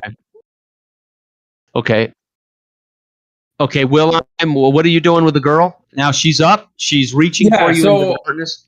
Well, so I had picked her up and I said, follow right behind me. And I have my bow at this point, pulled. And I guess as we're coming out of the cave, I guess I would probably see Faustus at this point, right? Because he's right there. Mm-hmm. Mm-hmm. So I think standing in the darkness with the horses. Yeah, right. So what I would do is I would like kind of my bow is trained, so I would kind of nod to him and say like the girl's right behind me, and then I would kind of say, girl, go to Faustus, or not girl, I would say, Joy, run to Faustus and the horses. Okay. And then if I can, I would like to loose an arrow. Absolutely. Yeah, at the poacher. Okay. Yeah, because he was circling. So right. Gotcha. I will do that now. He would be unaware of me, right? Because he's nobody's aware of you at all. Okay. All right. The girl and Faustus. Now you've made yourself aware. Yeah. Of Faustus. So I rolled an 11. I have a now. I think my bow is good. So does that add a +1? 0. So good Zero, is okay. 0. Excellent is +1. So Or is my- -1. No Gotcha. weapon is -2. That's you don't want to be in a combat with no weapon. Yeah. Yeah. Okay. So then a total of 12 because I have a body of 1. Nice. Okay. Yep. That's so that arrow drives into him from the darkness. All of a sudden, the poacher looks up as this arrow is sticking out of his. I don't intend to kill him by any means. So what I would try to do is shoot him in the leg or the torso. Some I don't want to kill him essentially. Right. Sure. Yeah. Okay. So he's down though because this would kill him unless you choose not to. Right, and I will choose not to. Yeah. Yeah. So, but he's down. You hear him yell out at Saverick out of the corner of your eye. You see him drop his weapon down to the ground, holding his thigh, holding the arrow, rolling around on the ground in agony as this arrow has gone maybe complete through his leg. Yeah. And Saverick, you were about to attack Belric. Mm-hmm. Okay. Okay. Is that Saverick using his special dagger, Del? Yeah. The fancy one? Okay. Bone handle dagger. Okay. Cuts to the bone. Nice. Okay. Wow. So Belric, describe how you attack him. You don't kill him, but you wound him pretty good here.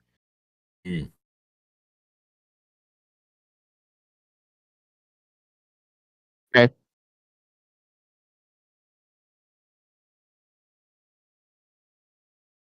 Okay.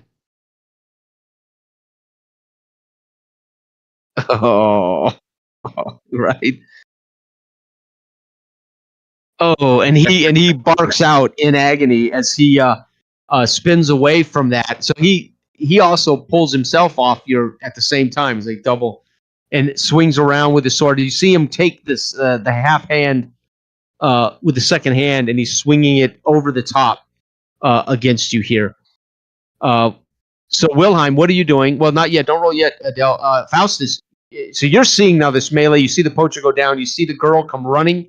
She hits you in the legs and like she's trying to grab hold. And again, her hands are tied, but she runs right up into you.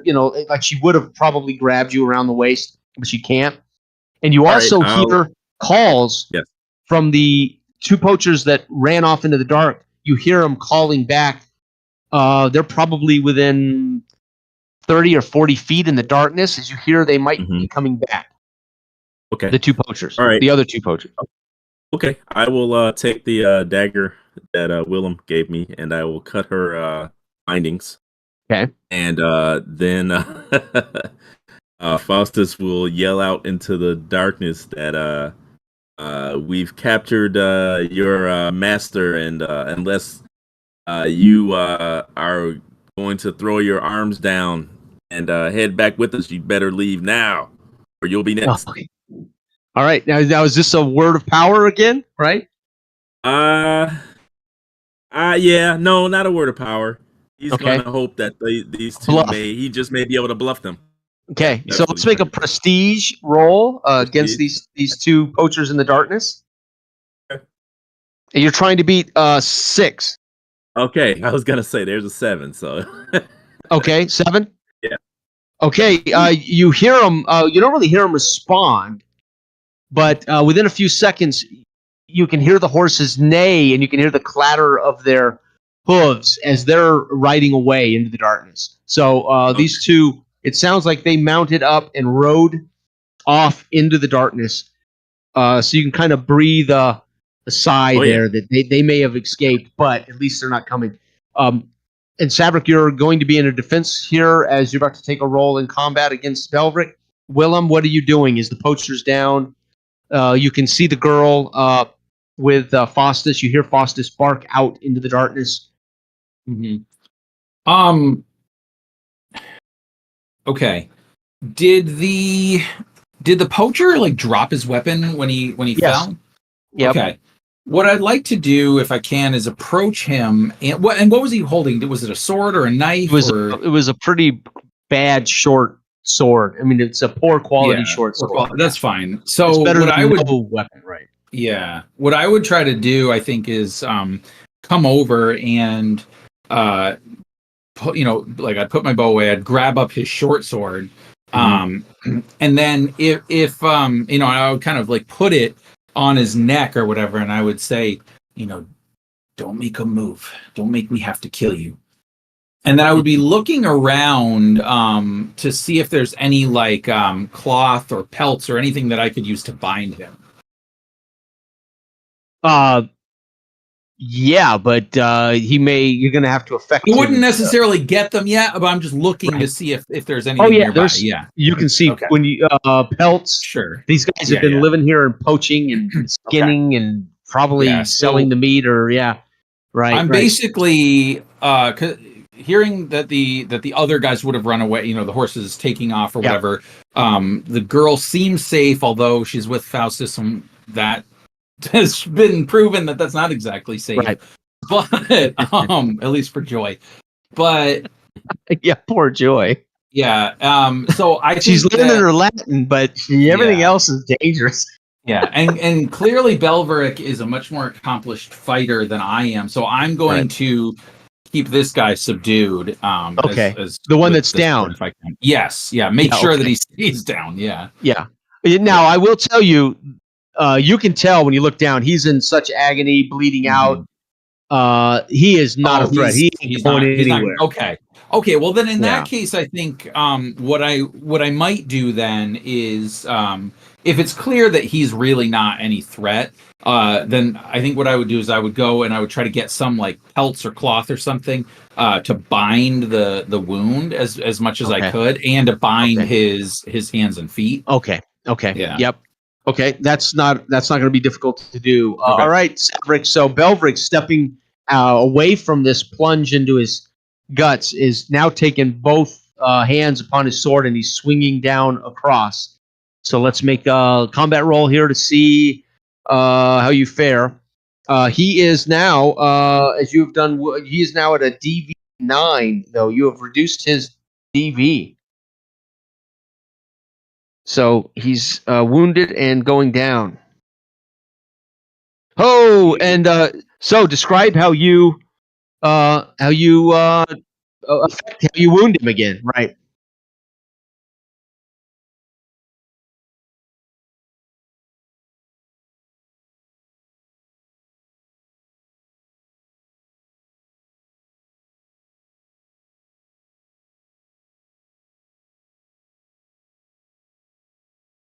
Mm-hmm.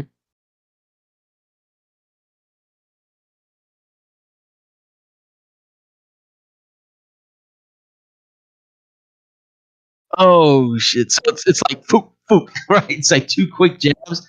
But yeah, he screams out. And do you leave the weapon in him? Or are you pulling the weapon out? What?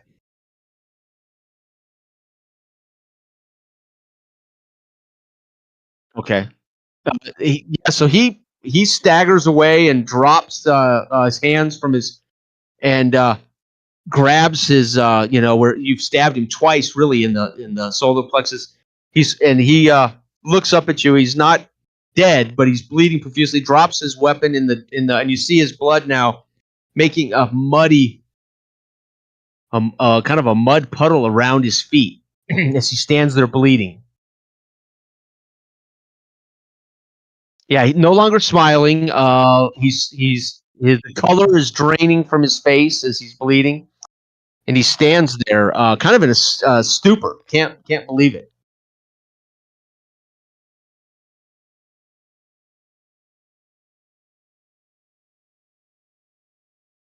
Bellic. What was it, Belveric or something? It's Belveric, but Belveric. Yeah. You can call him anything you want because he's you wouldn't care what his name is. Yeah. You should call him well, he's not even hearing you. I mean, he's standing there bleeding. He's almost can't. And the reality is, he will die unless you treat him. As he falls to a knee.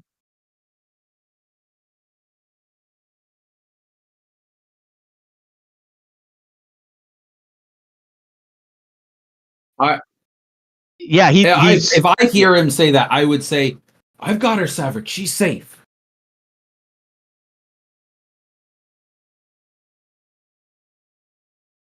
Okay. So, Okay. yeah.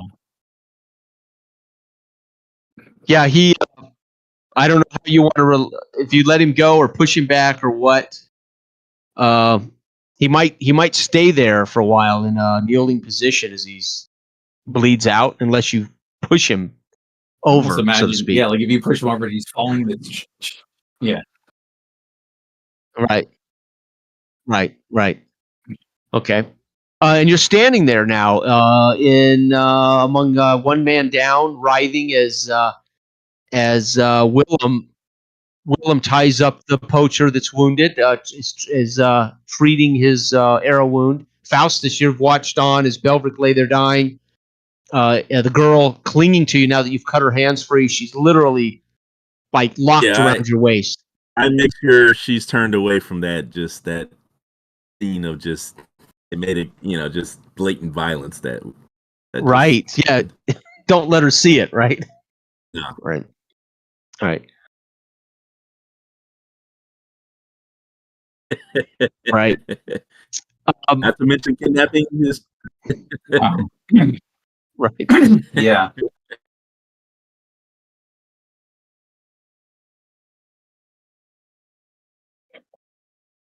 yes, we're here. Uh he'll pick the girl up and Mhm. gather the reins and then slowly come into the light of the campfire. Here.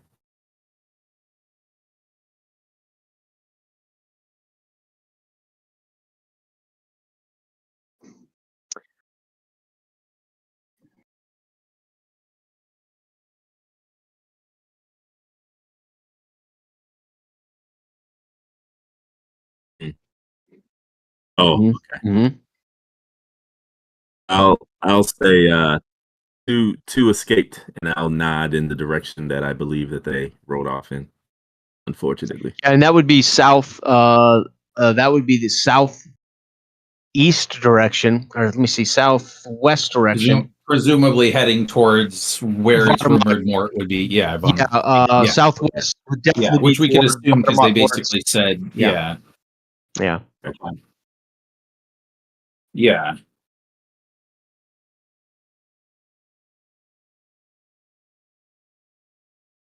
Yeah. She peeks up from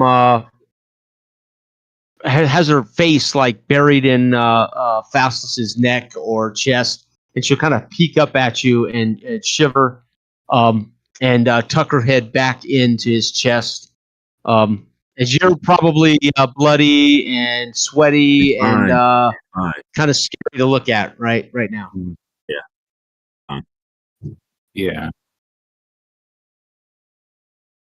Yeah, It's she's just fine. been crying and she's dirty and filthy and crying. Yeah.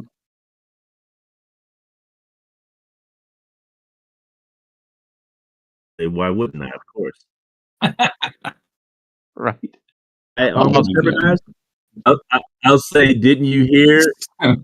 Didn't you hear that there was a woman who, an ally of theirs within the town that gave them information? Did you not hear that with those large ears of yours? Oh snap! No. Yeah. Hmm.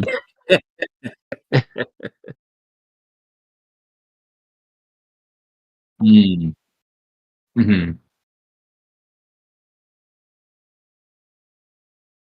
Yes,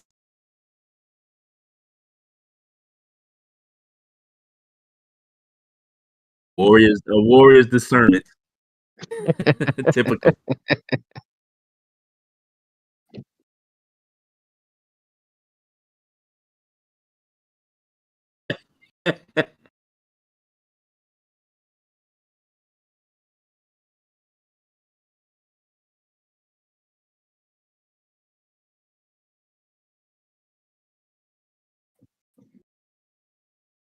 Um.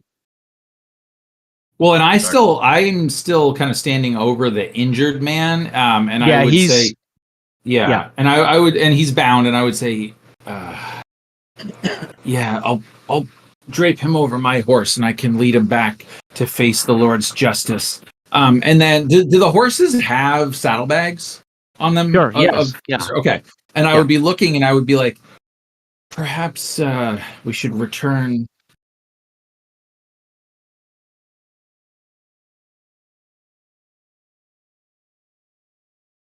What of?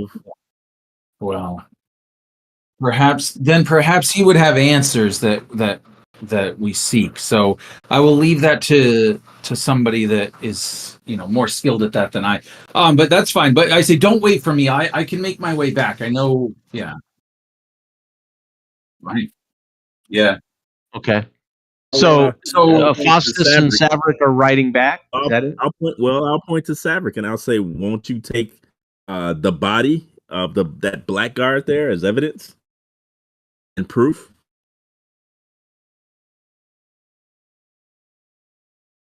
Or is your word enough? He's a child. Hearing this, I would say there's enough room on my horse for 2 of them, and I would start. Yeah, Willem, as you up onto the horse, that's fine. Oh if you do that, you take his head. Yeah. Okay. While so you're cutting his head visibly off, shaken by that. Yeah. As you. The long sword is of excellent quality. That. It's a beautiful weapon. Yeah. He wears again very nice boots. His armor is fitted. It is of leather, kind of hard boiled leather armor. It is beautiful. It is not marked by Mort's insignia or whatever. Yeah. Yeah. His livery. Yeah. You can. Yep. So he's got very nice armor, a great longsword.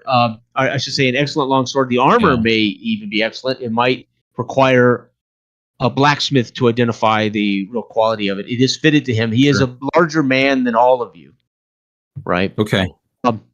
Boots are of high quality. If the sword was had been knocked from his hand or was laying down next to him or whatever, I would have picked it up. But then I would approach Saverick and I would hold it out to him and I would say, "You defeated him. It's only just that you take his sword."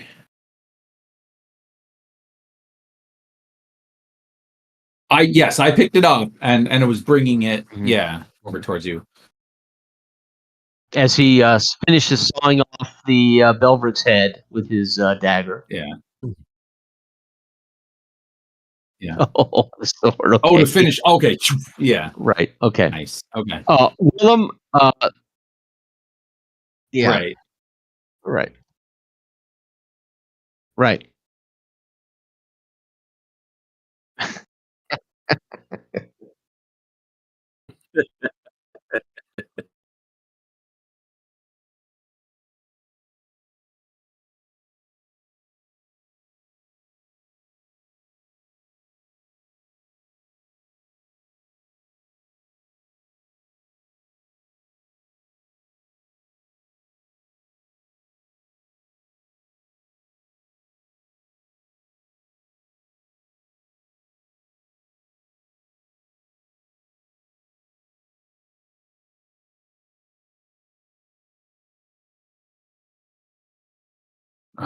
Thank you, Master. Thank you. And I would go and I would probably grab the scabbard that was from the body as well.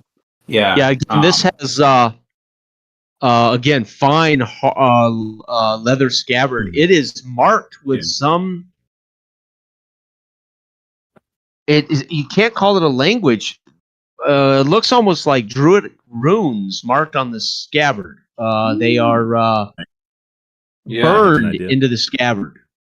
Mm-hmm. Right.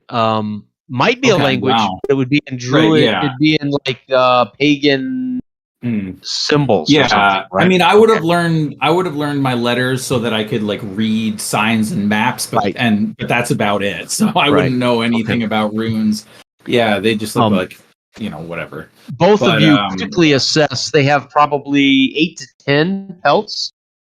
You both quickly in your head do the math. They've probably been here a month by the number of kills they have and pelts they have. They have cooking. Do they have a bear rabbit, like a rabbit stew, huh? Do they have a bear pelt? No, not among these. Deer, fox, and mostly deer and fox with some rabbit pelts. Probably the stew, rabbit stew. Again, you can't see into the back of the cave. Only about 5 feet into the cave is lit by the fire that's burning. I'm not certain, Willem. You can tell me, Willem, if you would have ever checked this cave fully in your rounds. No, I don't think so, because I think probably the last time I was here, it was clear that a bear either lived there or was nearby. Now I don't know, but I wouldn't have checked it thoroughly. No. Okay. So in that sense, you have no idea what's in the cave. That you can't tell from here, right? Right. You have the 3 horses. You have one dead head, the head of a dead man, and you have the wounded poacher draped over your horse, Willem. So do you all want to ride back now, right? Okay. Yeah.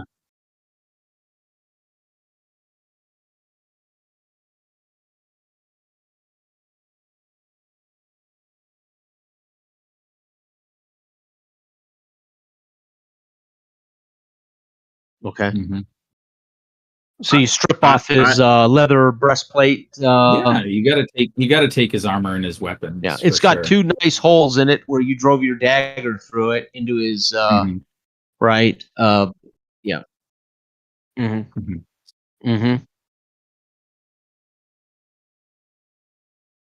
Okay.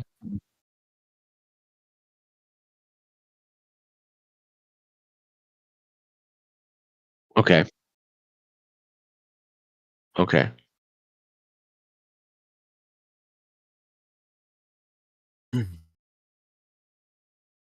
Yep. Okay.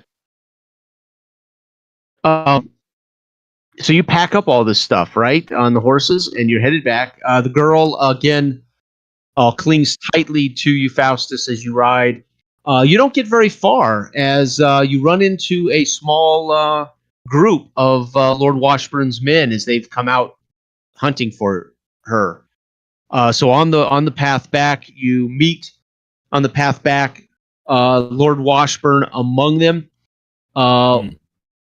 As he is, you see when they ride up on you and they see you, Faustus, he dismounts and he rushes to her and pulls her free from you. They embrace, and he turns to take his child back over and get on the horse.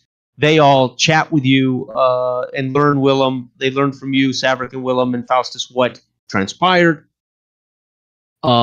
And as he turns to mount his horse with his girl, he cuts you. If looks could kill, Faustus, one of those looks, right? And then he orders his men and everybody back to the Reg. Thank the Lord, we have my joy back, and you can fill me in on what occurred on the ride back. So as you ride back in the darkness, you all tell them what had happened, what transpired, and he tells you, well, it will be, we will still, fortunately, the summer festival will not be marred by the kidnapping of my child, and he.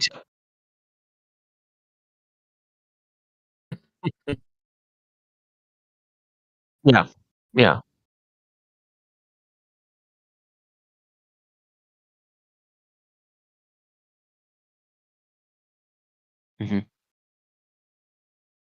So you helped by saying it was broad daylight. No, I'm kidding. No, right. He doesn't condemn. I mean, he doesn't speak to Faustus, but Right. Yeah, it's not going to matter. This is the second time the youngest daughter is on. Yeah. So he doesn't scold Faustus in front of you. He doesn't speak to Faustus. He listens to what you say. He heeds what you say, Saverick, but he doesn't respond. Mm-hmm. He's not going to. Yeah. Mm-hmm. Sure. Right. Yeah. Well, it is. All that matters is that we will have our summer festival and she is safe. As you ride back, he does issue direct orders to you, Willem. I have heard the rumors of what's happening in the southern border, and this is evidence that Vladimir Mort is trying desperately to harm me and my family. And he orders you, Willem, to increase your vigilance, and he will send 2 young soldiers to aid you in watching the border during this festival. Okay. And he basically tells you, I don't want to see you at the festival. You need to be guarding these roads, this border, until festival's over. If you have to, you will send word back with one of my men, but I need you to up your. And he says to you, Saverick, we don't have this particular danger on the northern border. And he tells you, Saverick, you should stay and aid Willem here in the south until the summer festival's over in the next 10 days. We got 5 days till the festival.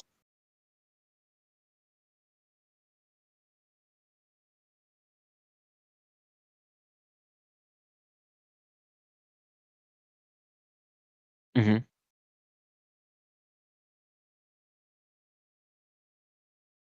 Mm-hmm. You are now, bitch. No, no, he's just ordering in general. He's just ordering.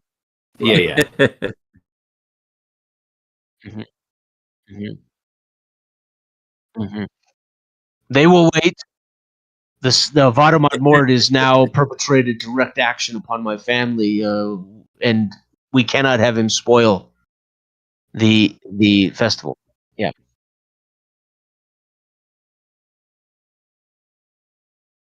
Yeah. Just for the next 10 days, right? And he's not telling you to do it now. You can head back with him to brief him in the morning, right? Exactly what's going on, and then as you arrive back, hand the horses over to Dar, deliver the pelts to the tanner, and he tells you, Faustus, as his maidens of the house, housekeeper, etc., take the girl back up to the manse. He says to you, Faustus, that he would like meeting with you in the morning. Seek audience with me in the morning, Faustus. Yeah. And that is where we'll draw the curtain on the first night in Dark Age of Man campaign session 1. So just not even a night. It was fun. Got it done in 2 hours. Not too bad. Again, a little formal, a little sloppy. No, as I was trying to engage the rules as well as the. Now I won't have to do this as much, the next session. I'm hoping to go where we just it gets invisible, right? The mechanics will become invisible after a couple of these sessions, right? So hopefully it helped to know the DV and why I modified the DV, David. Hopefully that works. Why we called on the call. I mean, it's pretty easy, right? Yeah, I mean, I don't. In a sense, it's right or wrong. In a sense, if you don't even call it out for me in particular, it's fine. Yeah, and that's how the system's meant to be run. You don't necessarily give the DV out, but just so people know the kind of how I do it, the timing of it, what right? they're. Yeah. So we don't. And it would be interesting, even if you didn't call it all, just to kind of go with the flow, so to speak, and just embrace the story, so to speak. Exactly. Yep. Or embrace the role. Exactly. So, Yep. And again, because I'm completely naive, I know the situation, I know the setup, I know your characters, and then I roll a random seed, and that can affect play within a few seconds, as it did in this. We were already immediately, the first roll I made ended up being what the session was about, right? Yeah. And then the second roll I made was poachers. So I said, well, I'll just make the 3 other guys he's with poachers, and they've been poaching, and then they've got another gig here with Vadamot. And then the last one I rolled was Ancient Scroll, which you don't know what that. You don't know yet what that is, David. Neither do I. We find that out in play, right? So I thought, well, here's a great way to introduce one of the poachers says, and we have this, and there it is. I've introduced Ancient Scroll to the scene. What you guys do with it is entirely up to you. Did Faustus pick that up? I can't remember. Yeah, okay. Yes, he did. Okay. Yeah. So I only rolled 3. I couldn't remember. 3 showed up. Yeah. All 3 showed up in session. I could have held any of them in my back pocket. Ancient Scroll. I could have introduced poachers or Ancient Scroll anytime, but I thought I'm gonna keep having interesting variables come up. So anyway, that's that. And you're in pretty bad shape, right? I think you're injured, aren't you, Saverick? You took 3 wounds in that combat, didn't you? You took fatigue, battered, and then I thought you took a third. No, you're right. Fatigued and battered, right? You missed injured, right? Yeah. So, yeah, you would need at least a couple of days to get back to normal, right? Yeah. The battered, you only need rest. Injured, you would need either healing or days. Okay. So battered, he can kind of recover in within a night's rest, right? Yeah. Sure. Yeah. But 2 more, and he would have been injured dying. than dying. He would have been literally dying in the right.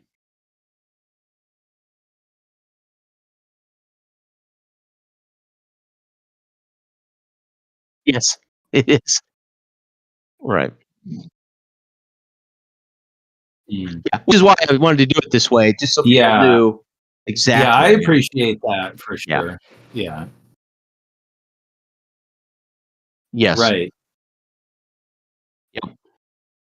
Yeah.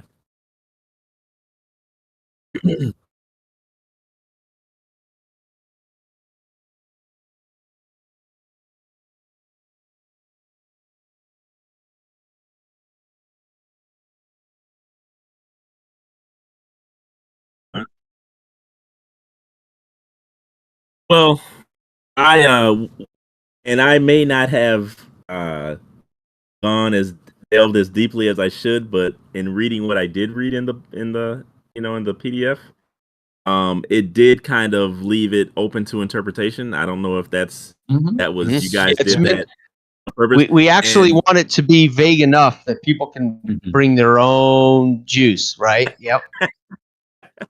Well, not really being sure how heavy. I get the impression that magic is not very heavy in this environment, so I went with my gut feeling, which was more so a little bit of science flavored with maybe a little bit of mysticism. So that was my interpretation.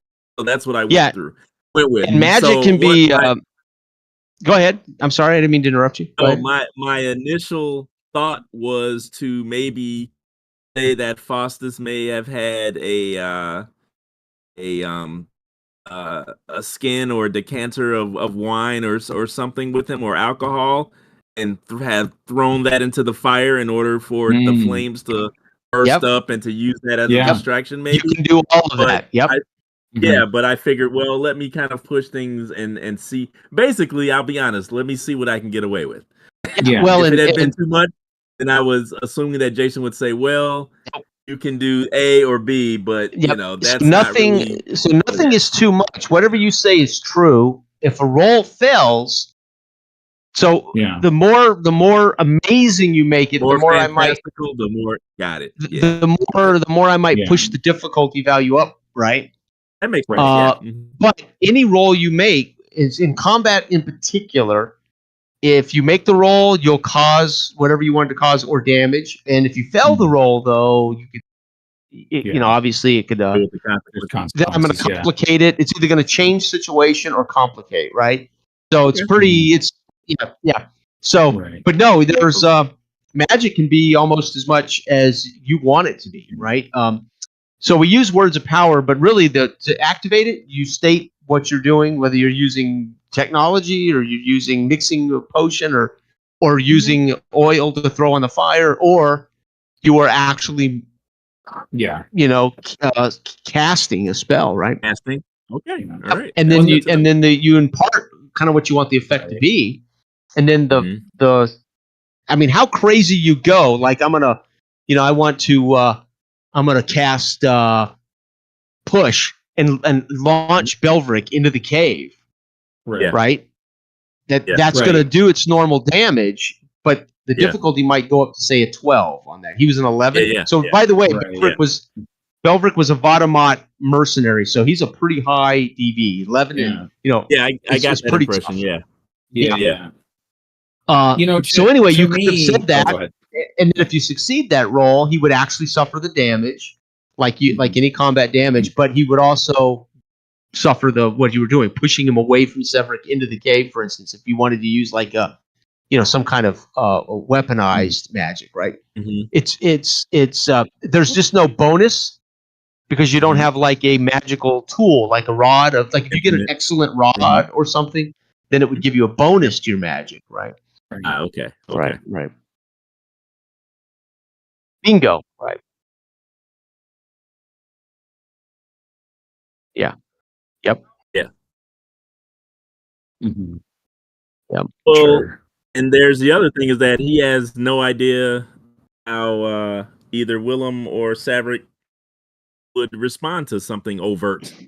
Yep. So it was harder for him to maybe, right. Yeah, be low key for now. Yeah. Yeah. The thing about it, like, I feel like people, like, when they encounter word of power in this, it like, I think people get too meta with it. It really, because the thing that I've noticed and what happened when I was playing the priest character, and then again when I was rolling or running for these guys, it's really more instinctual, right? This game is very instinctual, and if you're a, it's basically like Fate, but you don't like write down aspects, and you don't, you know what I mean? It's like you just kind of naturally know what they're going to be. And you are what you say you are. If you're a veteran role player, you know, and you kind of understand the setting, right? Then you play with what makes sense within the setting, right? So, for me, my character being a ranger,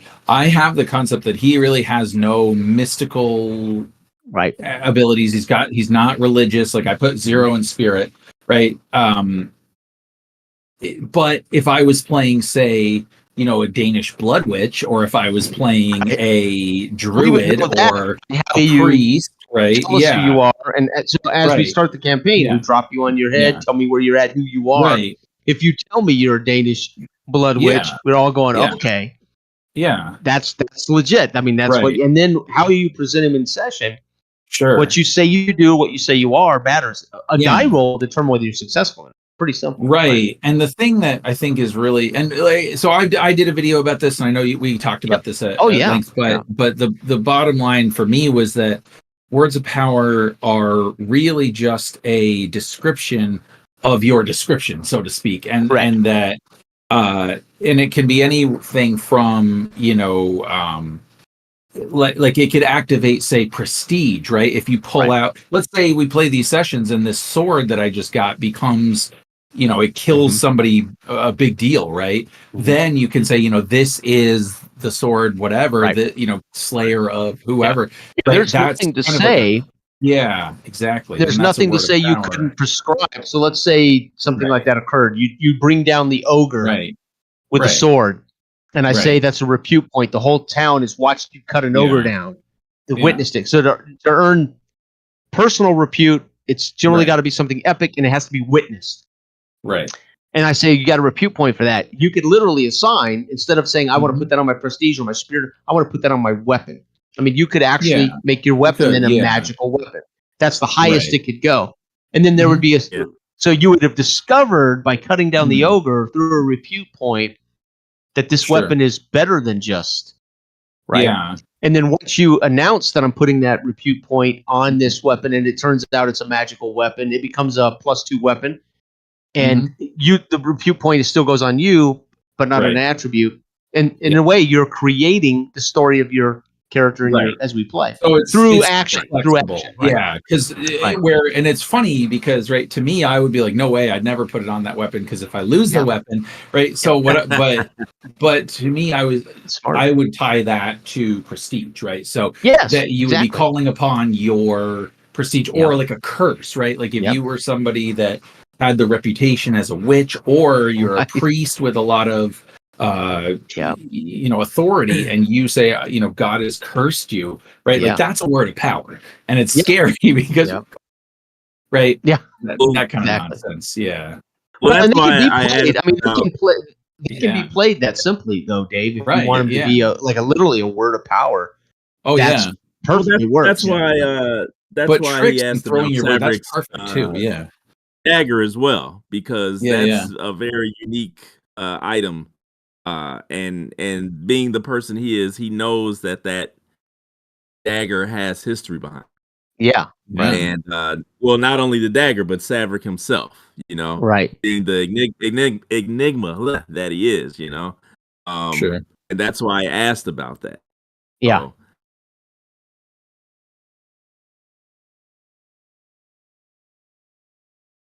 Yeah. Mm-hmm. Yeah.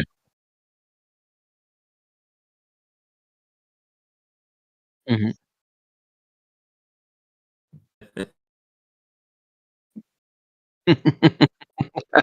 Right. Right. Yeah. Right.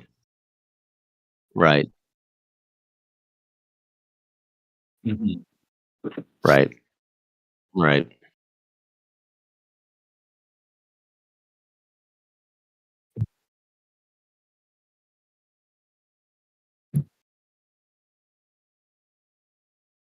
Mm-hmm. Mm-hmm. Mm-hmm. Yeah. Mm-hmm. Right. Mm-hmm. Yeah.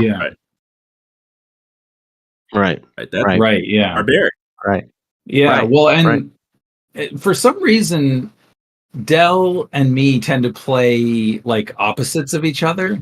And so, yeah. And so it's really funny because, I was sort of conceptualizing my character as young, right? And his concept of justice is not to kill and behead the guy, but to bring in in my I got the feeling Willem hasn't killed a human being before, and I got the feeling so that's why I was trying to we should take this guy in for questioning, for crying out loud, right? That's what I got. I got the feeling David was like, no, take this bastard in for questioning. Right?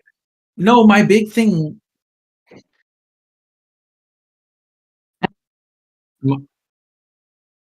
Right. Sure, it would matter. And it would matter, and I would suspect it would come out in play if we had longer. Again, if this was a local session, 4 hours, 7 hours, all of that stuff would just keep playing, right? We would just keep playing. Right. All that would come out, right? I mean, it's at some point it's probably going to be compartmentalized so we can wrap it up. Yeah. But I would expect that Savric would be thinking, how the hell have these guys been hunting for a month in your territory? And well, I was thinking that too, because like, of course, Jason's just like, they've been here for a month. I'm like, cool. Awesome. But however, the way I'm looking at it, it was funny too, because to me, as Sam, I'm like, damn, I really want that sword, right? But then I was thinking, I was like, no, right? Because the honorable thing is you killed the guy, you deserve the keeping sword. the sword, right? But either way, like, I mean, that's fine. A peasant can kill a king and take his sword and whatever. But it was interesting because I was like, and then when he didn't take it, I was like, But then I was like, what am I going to do now? Because like a sword is meant to kill somebody, like that was and so I was like, oh geez. So that'll be you would all earn a repute because you would have discovered the major dilemma of this particular session, which was Vademont Mort's men. So the major dilemma, which is hidden from you, and you should learn it in play or through play, what the major dilemma is, and that is Vadamot Mort is up the ante during the summer festival. Well, the fact that you've discovered that he's kidnapped the kid and that and because he was able to, you were able to get the girl back. And again, I don't know. I roll RSC. I don't know what's going to come up in session. So I would have had to present, show, don't tell, Vadamot Mort's men doing things without defining they were his men through just showing you or telling you stories. So you could put together maybe the major dilemma is, or the minor dilemma is, right? You don't have to know, but if you do anything in session that impacts those things, you can get a repute. So you would have all scored 1 repute, and you can spend that repute any way you want on your attribute. So your repute now is 4, and you can spend it immediately, and you can do it on whatever you want, or you can justify it narratively. Well, what did Faustus? Maybe Faustus learned something more, or whatever. You can apply it. Now 4 is the max any attribute can go, and you can only have 2 4-level attributes. Right. So, but you can put it on luck, prestige, mind, whatever makes sense, right? Whatever you want to do. Mm-hmm. Do you think, would it be, oh, go ahead. No, go ahead.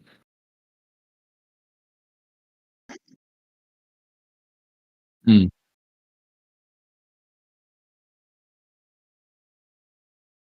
Mm-hmm.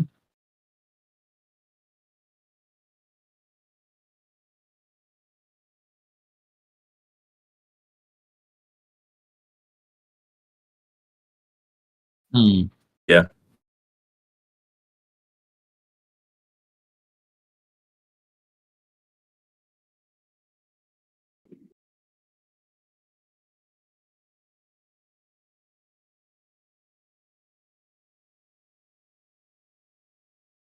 Mm-hmm. Mm-hmm.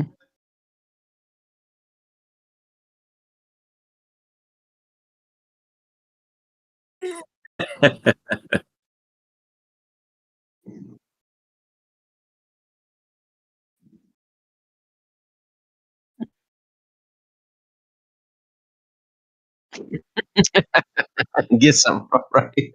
You Right.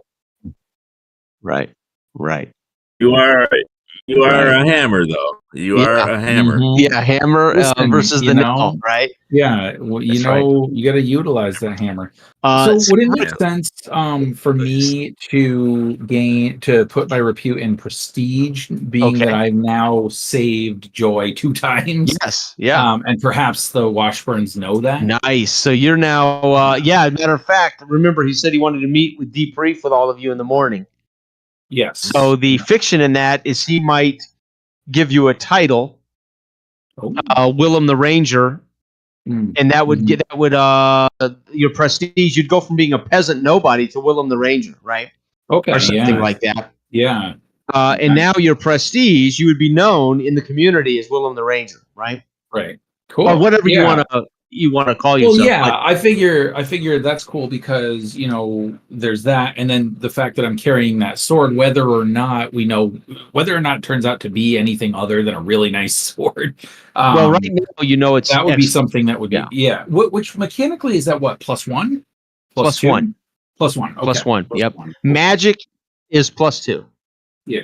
I'm sure it'll be magic. We just got to figure out what the runes.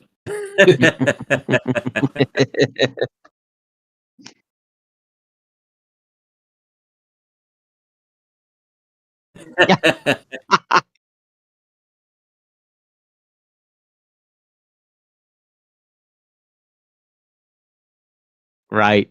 Oh yeah. Nah, I'll be like, man, don't worry, I got this. You go up, Yeah.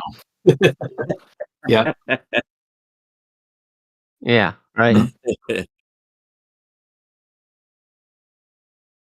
Yeah. Yeah. Yep. Right. Sure. Display that during the whole festival, or what? Put that on a pike or something, or what are you going to do with that? Well, we're not going to get to play during the festival, which is well, I know. But Faustus, you can imagine next morning debriefing. There's no doubt Washburn's going to mount this head in front of the. Oh yeah. As a warning to all of Mort's men, right? This head would be mounted pike on the palisade. Yeah. Yes, as a warning to Mort's treasonous mercenary bastards, right? I would certainly see that happening, right? So boy. Faustus every day would have to pass this rotten head as he picks up the kids and tutors them. He'd have to walk past this head on a pike, right? Well, if the two he Rangers are remains the in the south. employ of the Washburns, I will be flabbergasted. Yeah. But you never know. Right. That would be amazing. The other thing about Dark Age of Man that's designed the way it is, you don't have to ever be together in session. So David can literally be doing stuff. Yeah. And then we screen wipe like Star Wars over to them on the border, and then we can screen right back to David. And so you're never forced to do all this together, right? Yeah. Yeah. Yeah. Mm-hmm. Mm-hmm. Yeah. Yeah. Yeah. Well, first sessions, you gotta get to know each other and everything. But you might not actually be in session 2 together, right? If David has something going on in town or whatever. So well, it was funny too. Yeah, it did. And it was funny because it was really interesting because I was conceptualizing William being a young man, right? Like your honor and preserving your honor is something that to him is incredibly important. And so when you were just dismissing Faustus, he was like, well, shit, that guy's got to have an opportunity to like, redeem himself. And then, I was like, yeah, well, yeah, but you don't matter. He doesn't need to redeem himself to you. He needs to redeem himself to somebody who can affect his livelihood. Right. You know what I mean? Like, yeah. Because if the Lord Washburn says you're a bum, you've got my daughter, captured twice under your watch. Your watch, right? Yeah. So I was like, oh man, like poor guy, but yeah. But that could be lucrative because if he keeps screwing up and we keep fixing it, you can make more money, I can gain more prestige, and then we're good. He's got to walk past that rotten head every day. Yeah. No way.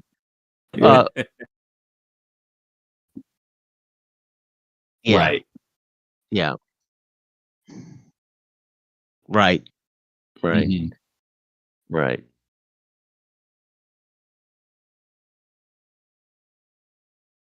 Mm-hmm. Mm-hmm. Mm-hmm. Mm-hmm. Yeah.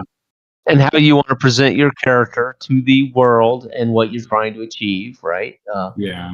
And I'm naive. So again, I'm just going to present whatever I roll on that chart. I put it in front of you in the context of what we're already dealing with.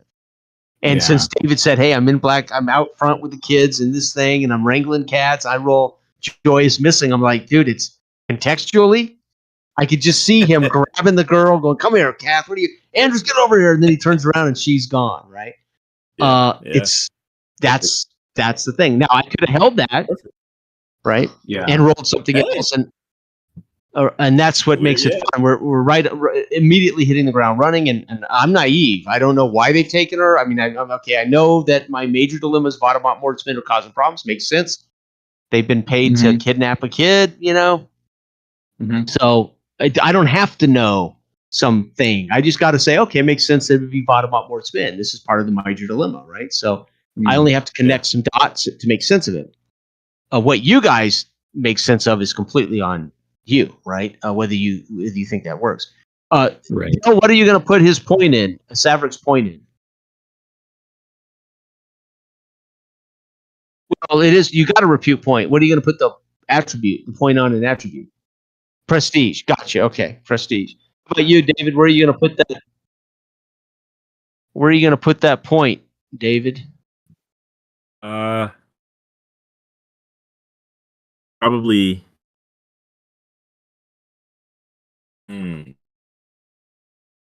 Probably.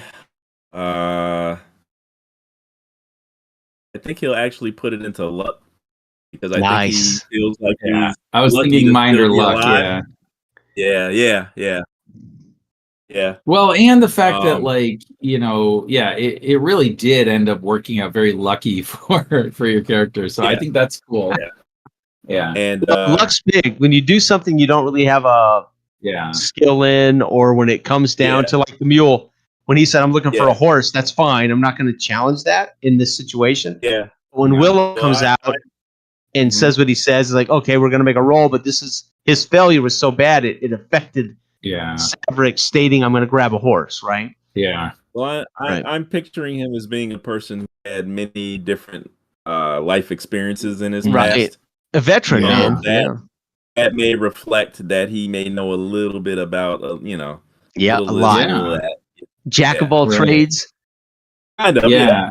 Yeah. Well, and it's funny because it's like you could put that into mind thinking he would know a lot of stuff, but it also works really well with Luck in the sense that he would have experienced so much that he kind of just can almost by accident get himself into or out of situations. Well, Indiana Jones. Is Indiana Jones exactly. lucky, or is he lucky because he's competent? Which isn't? Right. Yeah. Well, he's very lucky, but he's also smart. Yeah.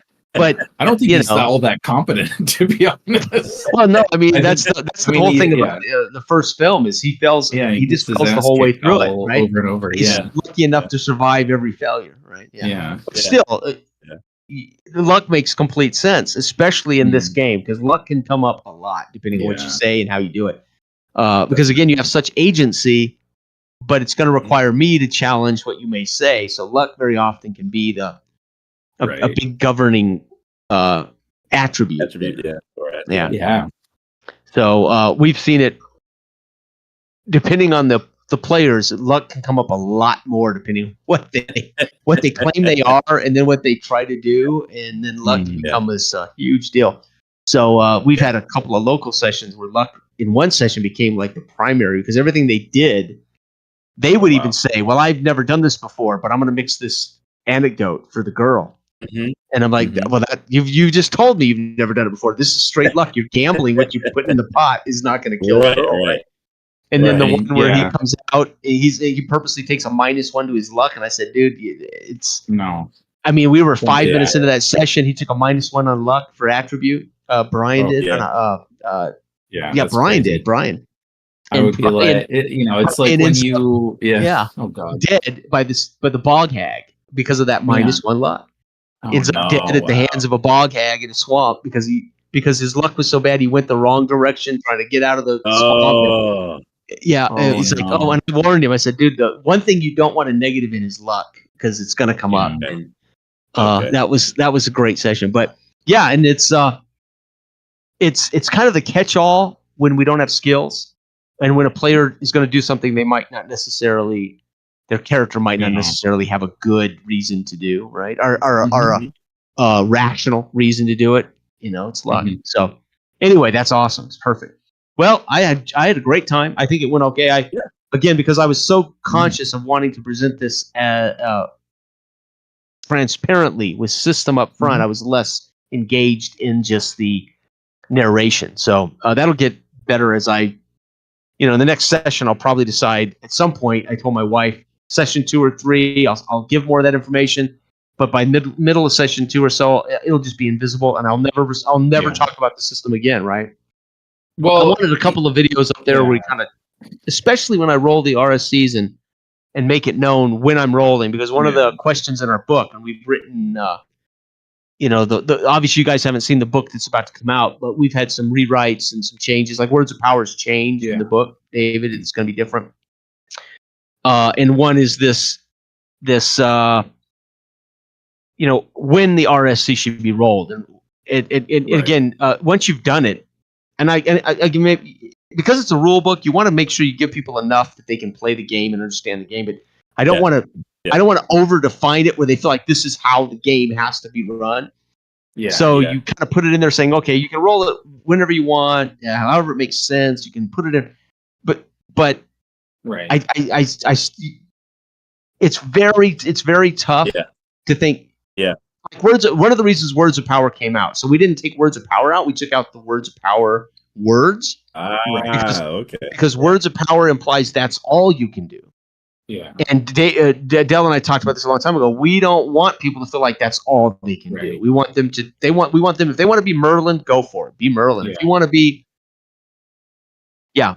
And so we changed. We redefined Words of Power. We took out the actual words, so you don't have to say boast, invoke, right? Yeah. Because we figured that's what would happen. People would say, well, I'm going to boast about my lineage here. Yeah. It's like, well, you don't need to do it that way. You can, So you can't just do it, right? yeah. So so there's been some not rule changes, but just some slight rewrites. And so anyway, I wanted to make sure people understood kind of. I literally rolled the very first one, and I said, I'm putting it in right here, folks. So everybody would know that that's how fast I applied this particular RSC. I rolled the poachers. I didn't have to say I'm applying it now, but I should have said, and by the way, this particular one is in play right now. That would have let you guys. So I would know that the poachers were who was with him. Yeah, you should do that as a reflection, like as a presenter reflection, because to me, what would be because obviously, like I tend to think about games from the perspective of running games, right? Yes, bingo. You don't need to know rules as a player in this game. You literally just roll a dice. It's easy. You say you are, and you play your character, right? But as the GM or the presenter, I think what would be really helpful would be, like you said, first of all, how you chose the 12 or whatever. What is it? 16, 12, whatever 18. Random seeds, 18 random seeds, why you chose the ones you did. And and how you put which order you put them in. Obviously that's in the book, but hearing that would be helpful. And then when you roll it, when you roll it, be like, okay, I rolled it this point because we had kind of resolved this thing, or because I wanted to know just for my own self where the next thing was. I needed to set up the next scene because I knew it was coming. Well, and in that situation, you guys were already pursuing the girl, the kidnapping, the missing Joy, and she wasn't really missing at this point. David quickly made a roll and assessed somebody grabbed her. So, but she went missing for a split second. But then it was a pursuit of these. So this is what I mean by naive. Yeah, I could have held it and actually tried to make it into a she's missing, go find her. But I thought, well, missing can mean literally right now. She's missing out from under David's feet. And then he quickly said, I'm looking around, I'm hunting for it. And he made the roll. Now it's chasing kidnappers. Completely naive because I didn't decide what Joy missing meant to the session. So that's the goal. Try not to decide beforehand what it means. Right. But what you do decide matters because that's how you want to present it, right? Because I'm the presenter. I'm going to present Joy missing this way. We could have played. I could have rolled some other stuff, and then the next morning when David goes to pick her up to give her tutoring, I could have said Joy's missing. He could have learned from the household Joy's missing, right? Then it's a hunt for Joy. It goes back to that instinctive role playing though, because how do I want to do it? Yeah. Well, because the thing is, like, in a traditional game, right, the GM feeds the players the information and then they react to that. Well, in this system, when David said, I have Joy with me, and then you rolled that random seed, instinctually, it's logical to say, right, and now, because I rolled this seed and he said he gave me this information, you reacted to his info and the random seed. So that's right. That's what I love. Literally, without being in a writer's room gaming where we all kind of discuss how we want to do. What happens is David, with agency, narrating what he's doing, where he's at, why he's doing it. Even if there's not some grand scheme. Hey, I'm with the kids. I'm coming into town. I'm out front of Blackleaf Inn. I'm with the kids. I got Joy with me. I'm like, okay, great. The minute I roll that, it's instantly in context. Joy's missing. Right. So it because I'm naive, I'm getting information from you that is as truthful or valid as, and we're still playing to find out. The difference is what you say matters. So when I say that, hey, when you declare you are a thing doing a thing, well, all of that can become context for whatever I roll on the random seed chart and puts it all in perspective. Makes sense of how it could happen, right? Without writing something, right? Right.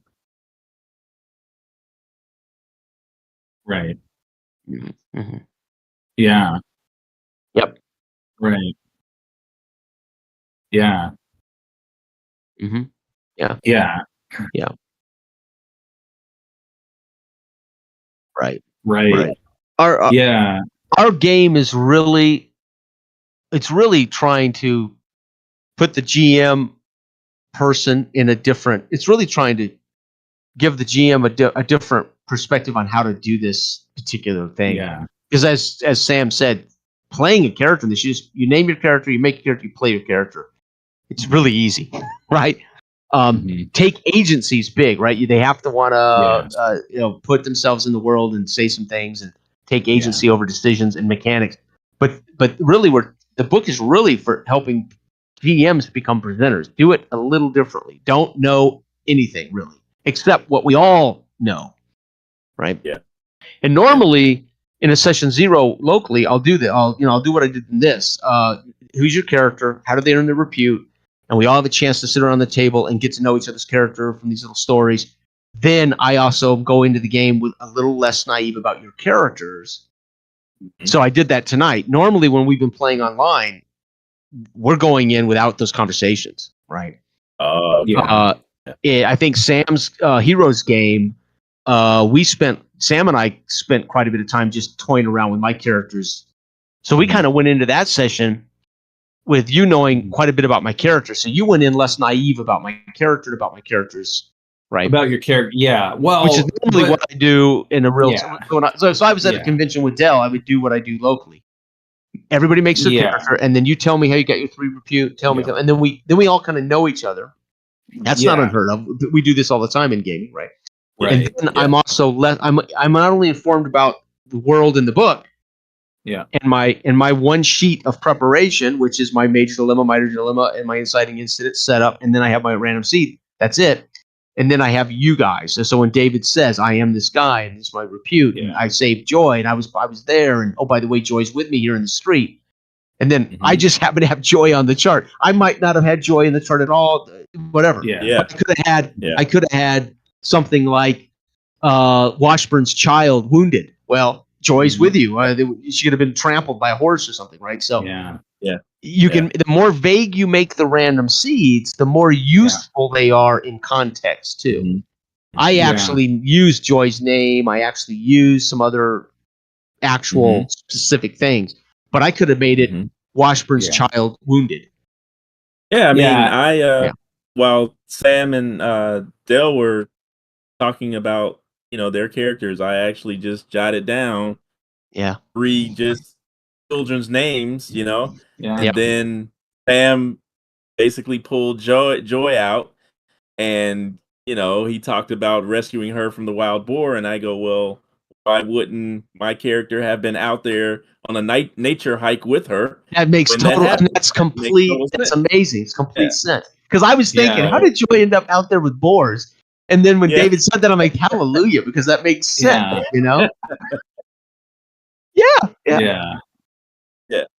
Yeah. That's why they say trust that players all want to make sense of it for them. David's making sense based on, so Sam's telling a story, and David said, I'm going to make sense of that with my character. Well, guess what? We all want to do that. So you don't actually end up creating an environment that's contradictory. You end up creating a culture of play that is actually very sensical, right? Not nonsense. And Dell's character was a little tougher because of just the nature of his character, but it's it's fine. It was just a little tougher. Well, and that's why I said. That's why I said in the campaign write-up, think more Dragon Slayer in these sessions, not so much Last Kingdom, because we ran a couple of the last one we ran felt a lot like Last Kingdom with a little more. We had a little more of miracles. We had some miracles work in that game literally Sam's character created miracles, right? So that took it to a more fantastic level. But outside of that, it was very Last Kingdom. This I wanted to do my Dragon Slayer, a little loosey goosey around. That gives us gives us something to grasp onto and put ourselves in the. And that's what I was kind of saying. If I have that general frame of mind. It helps, it just helps. That's, for me, anyway. do it. For me. Oh, And no, you didn't do anything wrong. It was funny you when didn't do anything wrong at all. Because I was like, Jesus, I watched Dragon Slayer one time and it was way back in the day. I don't even you can't even get it streaming anymore now. So I was like, oh wow. I'm like, I don't remember what this is about. But I was Dragon Slayer inspired me to write the original game that we actually just played with Mark. Oh wow. on Dell's channel years ago. We test played Dragon Slayer. Yeah. And I got good feedback from Mark in that session, and then it led to me putting it away for a while. Then I rewrote it as a D20 OSR. Right. It finished it. And I said to Anthony, "Hey Anthony, would you be willing to edit this? I'll pay you." And he said, "Well, send me the thing. I'll see it." I sent it to Anthony. I said, "Yeah, okay. This is what I charge, to do this. But do you sure you want to do an OSR or another OG? You better watch the legal OGL." And I said, "You know what? You're right. The world needs another D20 OSR like that. Needs a hole in the head." So I said, "You know what? I'm not going to do this." And then years later, I think I mentioned to Dell that I'd made the D10 Dragon Slayer game that had Reputation. And we tested that. And then slowly we worked around to writing Dark Age of Man with these new naive narrator concepts that I had been doing for Dell in one-on-one sessions. And it was so liberating to me. I said, "Dude, this is how I want to GM the rest of my life." Yeah. So maybe we would write Dragon Slayer using, and I try to quantify. How do you do this? How would I put this in writing and teach it? Right. Yeah. And that's it's really weird because I feel like this is the perfect game for GMs who want to be players but never get to be players. This is the one. But it was weird because when you mentioned the random seeds and trying to keep them vague, it's actually really funny because for unexpected, that's the nature of the game. So then you have to, as the GM, you really have to think about like weaving in, making the random seeds for the next session. Contextual, based on kind of what's happening and where you're going, but you can't plan out too much. So to me, that was the hardest part. Which is what random seeds teaches you how to do a one-page prep. Right. Because by restricting you do these things, you don't have a choice. And if you follow the rules, you're going to say, "Okay, I'm in my third session of this campaign. We've built some history. We've built some legacy. We've introduced NPCs. All that stuff starts to, like a real campaign. What happens as we go along campaigns? Shit, we got more NPCs to keep track of. Like in Simbaroom, we're all remembering NPCs. We're all remembering. Right. So you almost got this like notebook of stuff that we're all got to keep in our mind, right? Same thing with this. What happens is as this tree grows and we get these branches of stuff, you then are looking at your RSC saying, "Well, I know the setup. I know the major and minor dilemmas. I know the inciting incident. The RSC should not have major dilemmas or minor dilemmas on it. You should never have. Right. They should be completely separate from the major and minor dilemma. You can tie them to the major and minor dilemma. Right. You shouldn't have like dragon, like major dilemma's dragon.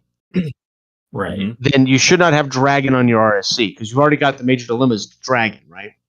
Right. So you're gonna be telling stories about the dragon striking the north end and burning crops. And I'm going to be showing you the dragon wiping out a village. I'm going to be showing you the dragon through my description. I don't need to also put it on my RSC, right? It's the major dilemma. Yeah. Right? Yeah. Oh, right. And but the great thing about that is that sheet keeps you condensed and when I say the word naive, people think, "Dude, you cannot play a game and not know something." No, of course not. You can know have way knowledge. less than You are naive about what.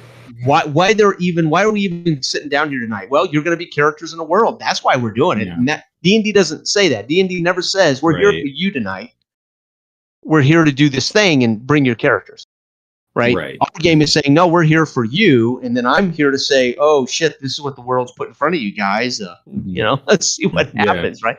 To some degree. And then I'm trying to make sense of it, which is where I can. I got to make sense of what I'm seeing. Right. When Dale says, "I'm going to do a thing that's completely unexpected," because he has complete agency over decision or mechanics, you're like, "Holy cow, that's completely unexpected." And then you roll a random seed that ties directly into what Dell's just done. Hey, I'm headed over to Howardtown to sell these pelts to the guy who's whatever Dell might do. You're like, "Holy shit, that's not a curveball," because the RSC can get in its way at any moment. Yeah. Definitely. Yeah. Yeah. Right. You can imagine how that conversation is going to go in the morning with the debriefing with Lady Washburn over their child's. It's going to be the most awkward thing. But that's what makes the fun is for it me. Is complications. It is. Oh I don't want right. I don't want this. And I was laughing because Dale's talking about me go big or go home. The same thing in the Barbarians of Lemuria game. He says, "Oh, I'm gonna wrangle one of these flying creatures, jump on its back, and I'm gonna go fly towards love it. Towards the coast." Yeah, that's right. Well, it's really it's it's and alarming I like from the presenter chair when you do that, because like Jason did that to me when I was running it, where like they had this conflict, and then he basically like took the law into his own hands. And then the Lord, the people come down and they're like, dude, and he's just admitting, yep, I did this. Yep, I did this. Yep, I did this. This guy's a bag. Yep, I did this. And so I'm like, what the are you doing? Like, he was literally just like, they were saying, hey, you did this thing. He's like, yep, I did. And I'm the good guy here. And I'm like, I did it for you. I did it for you, my Lord. Then I had to like, we literally had a courtroom session. Yeah, it was amazing. In Dark Age of Man, because I was like, what am I going to do? Like, he's just, they're coming down. I kept like, I kept putting these things down, and he kept just like picking them up and be like, okay, yep. And I'm like, instead of saying I'm going to prepare a session in which one of the characters is put on trial, we're literally playing, and the entire session turns into a trial. And it was literally like the most memorable session because I had no idea that was going to happen. That's right. And naive. And I imagine the same thing, like when I was playing my character Aethelwald and I said, well, can I call upon God and try to create a miracle? And then he's like, sure, roll the dice. And I happened to get like, I think it was like I don't know crit or what, but it was a really high roll. And so he was like, yep, you do it. And I was like, awesome. Yeah. Well, and this is the thing, right? It should change the situation. It should either the failed roll can change the situation, complication. It doesn't have to be abject failure, right? It can be, and this is the whole point. And again, and this is one reason I like BOL, right? BOL felt very much like this, the way that went down, right? You take charge, you say what you're going to do, and we roll dice to see how it goes, right? And players always do the thing you don't expect them to do. That's true in every game I've ever played. The difference is our game says, instead of, be excited by that, which we are, we're always like, oh shit, never saw that coming. We all know that. We've all had that experience as GMs that players will do the crazy shit. Our game is telling GMs, on top of that, don't even sweat that, because the world is completely flexible. And you are so naive that all of this can turn into, they can create their own complications. Right. Yeah. Right. Yeah. And so it's lovely because you don't have to say, how do I get the guys to go back to point B, because they have to go get that MacGuffin in that cave to be able to go to point C. Here you can be like, so we're gonna have a courtroom. You guys are okay, cool, and then total exactly. But David could have said, "Shit, I guess I'm gonna have to go tell the Lord that they took off with his kid. That's gonna suck." Yeah. And going up to the palisade, rapping on the door. Excuse me, I need to have audience with the Lord. Your kid was just kidnapped. I mean, we don't know where the session's gonna go. David has complete agency as to how he wants to, which is still true. I mean, even D&D, same thing. You can make those kind of decisions, But as a GM, I don't have to worry about what direction you're going to go, right? At all. Yeah.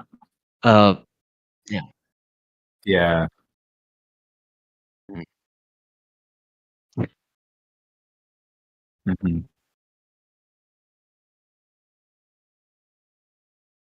Mm-hmm.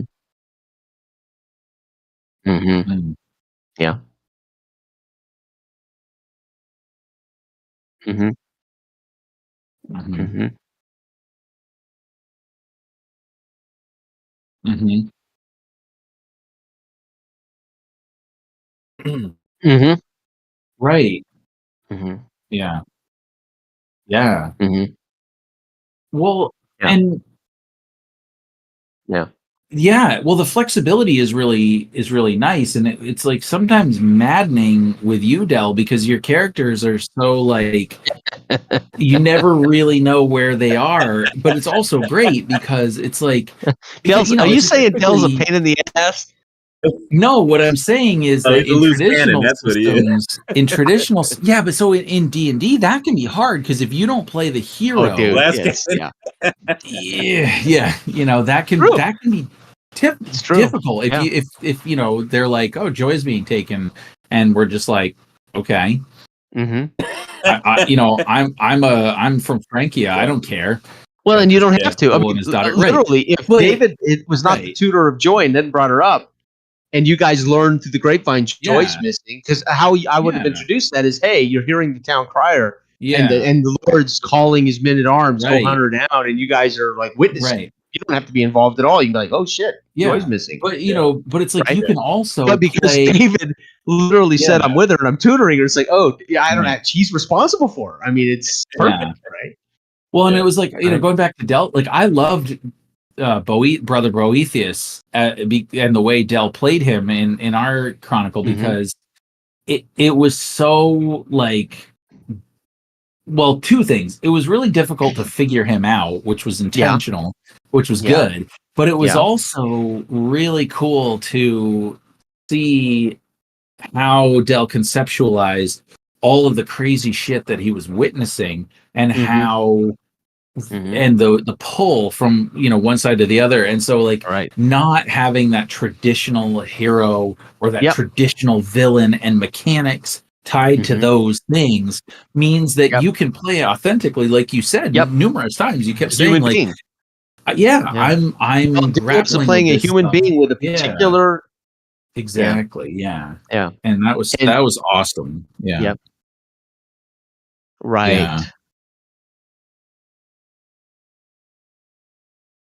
Right. Oh yeah. Right. You Jason's been working all week on this session. I gotta Exactly. Yeah, right. That's what we do. I mean, when I sit down to play with guys I know are running D&D 5th edition, it's exactly what Del just said. You're not going to cooperate. I'm not an asshole. I'm not going to be a dick at the table. I'm going to cooperate. Yeah. Well, it depends on the that's group, thing, but though. yeah. Yes, exactly. And that's what I was going to say. I mean, playing this game with you guys, in all honesty, is a perfect storm because of your play styles. Seriously, though, because of your play styles, because of your approach to gaming in general. And I already knew that I was going to enjoy the session. There honestly there were jitters, pregame jitters, because I've never played before, but it wasn't because of playing with you guys. It was because of me just warming up to the system and feeling it out and getting an idea of how it's supposed to be. And it is amazing when you say to somebody, you have player agency, and we're not kidding. Oh, right. God, yeah. You not only have agency over decisions, but you have agency over mechanics. And that's intimidating as hell to players, because they normally they get to make decisions, but they are reaction. It's a reaction all the time. And then when you tell GMs, hey, when you run our game, you're going to be naive. You're going to actually go in with just this little bit of information, and you're going to give players some. You're going to let players have their head. That's terrifying to most GMs. Right. And then you realize, wait a minute.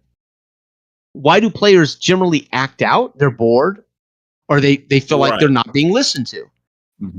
So ironically, our game is actually players are going to be more not behave. They know that what they do isn't going to wreck the game. You can be Han Solo, and Bill can be Luke Skywalker, and the twain never will meet, but they're both in parallel in this adventure, right? But they don't actually work together ever. Matter of fact, they're only together in the first film on the Death Star, right? Outside of that, I don't think they're ever really together in most of their adventures. Then when they get their medals afterwards, but but I mean, just in general, they're not in a party. They're not usually together doing things together, right? There's like, Listen, so they picked his last name for a reason, Solo, right? They get it, right. But Yeah.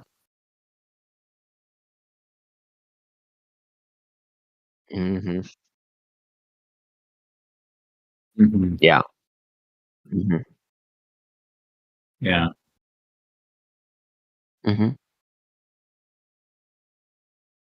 Yeah. Right. Yeah. Mm-hmm. Yeah. Well, and that's tough, though, Dale. Traditional gaming works. I mean, it's been working for 50 years. Tough. I can't complain about it. I mean, I've been a huge fan. I've been playing for.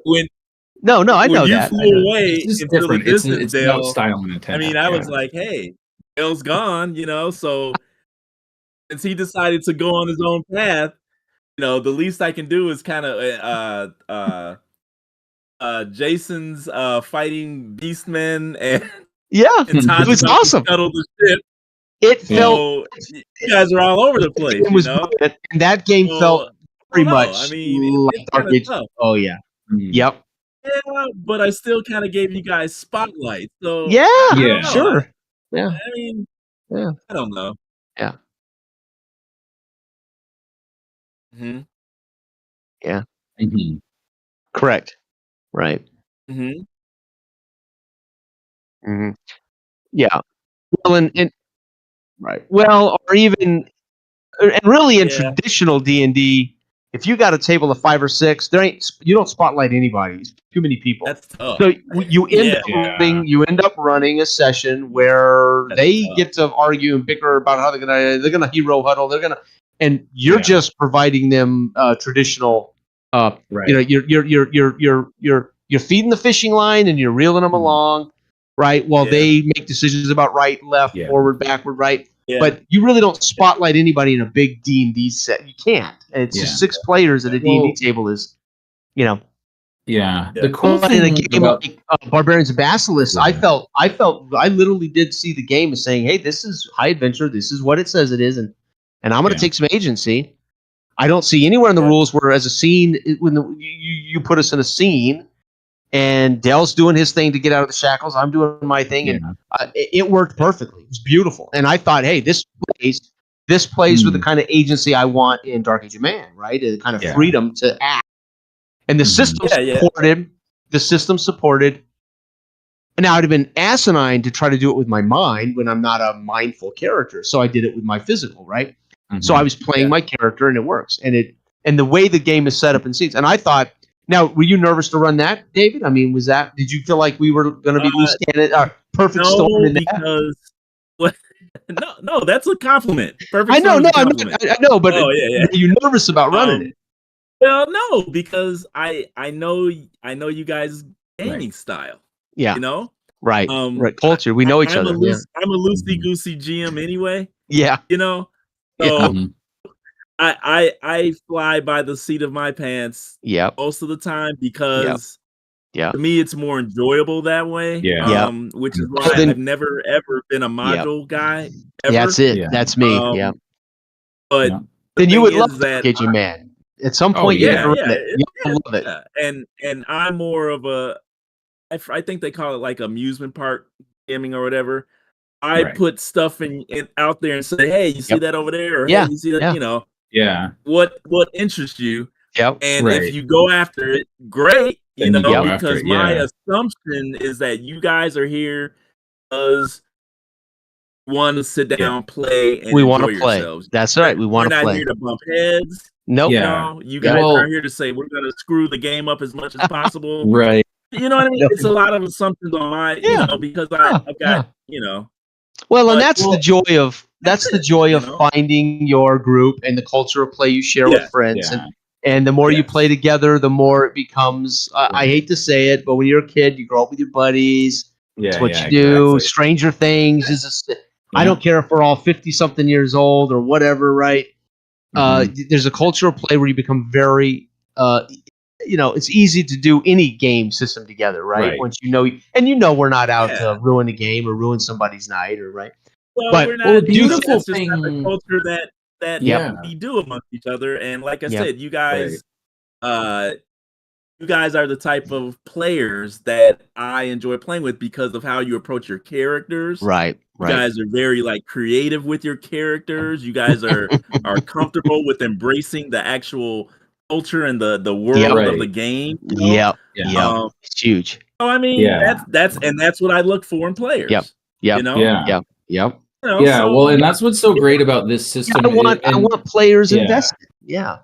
Well, you can be invested. I mean, I like one of the best series of games I ever played was D&D 5th edition Curse of Strahd, because that was a campaign that I had that my friend Alan was running, and it was, I mean, and we had a lot of sessions where we as a group had those really deep moments. But again, it's 5e, so there is that tension of at some point mechanically it makes sense for this person to do this. But what's beautiful about when you find the right group, and what the epiphany I had with this game, and because I just remember, like, Jason, when I first got to play this game, and I remember thinking back to those days when I was like making videos in my car talking about the struggles that I was having with D&D, and about how I couldn't quite figure out what it was.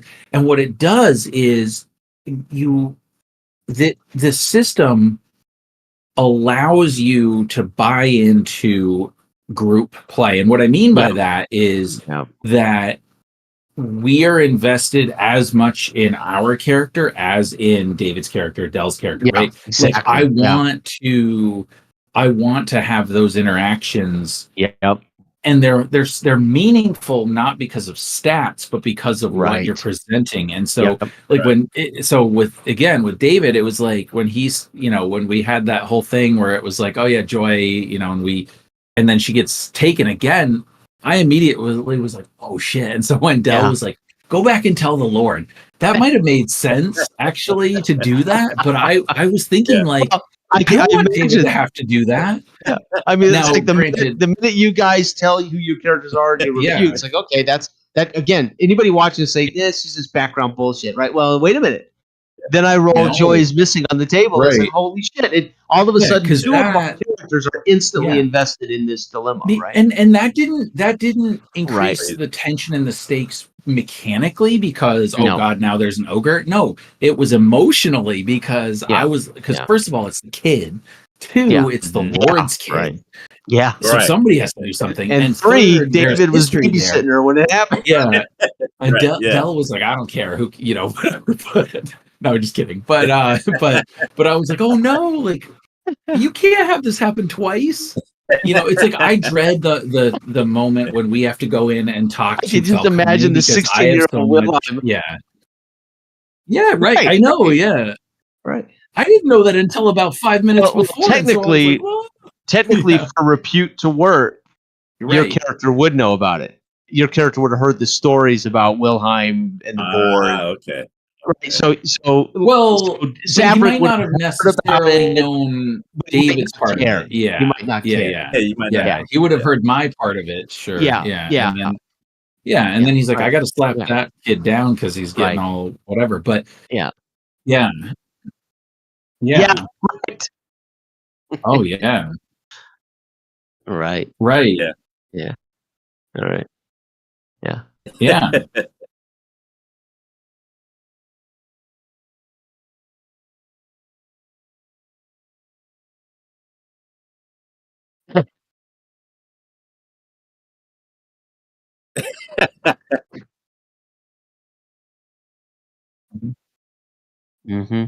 Yeah.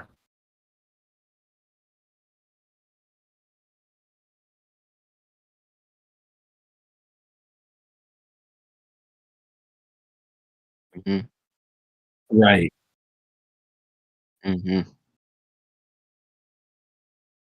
Oh, sure. Yeah. Sure. Yeah.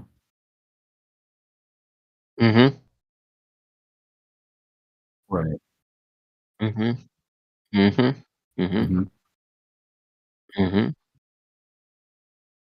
Yeah. Yeah.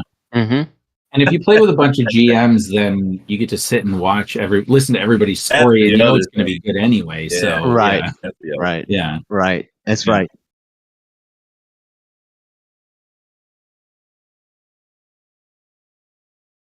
Right. Yeah.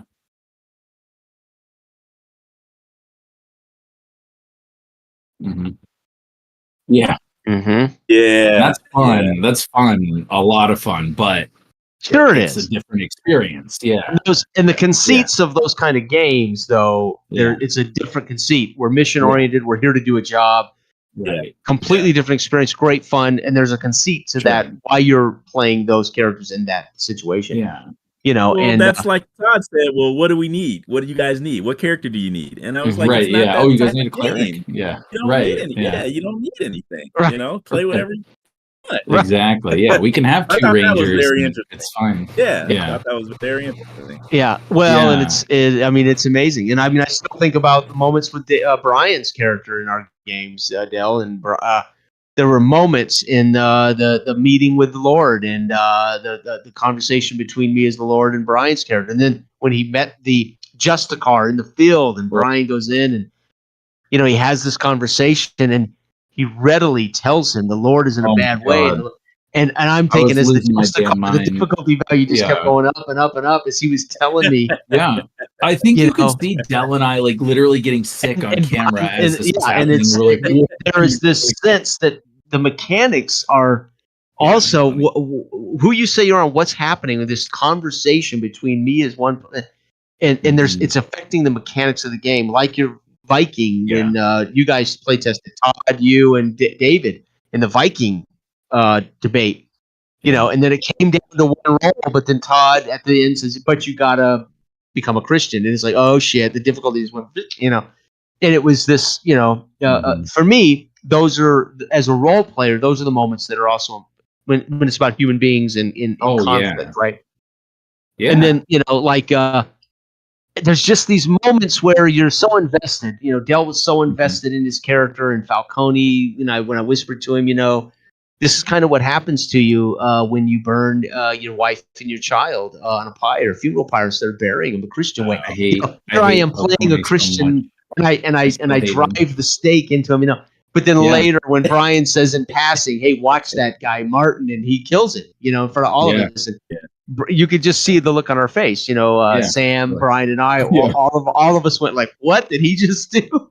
Yeah, and this happens all the time in gaming, but when you're invested in this fiction in a way that's shared, and these characters and you get to know the characters, and then something happens, and you're just.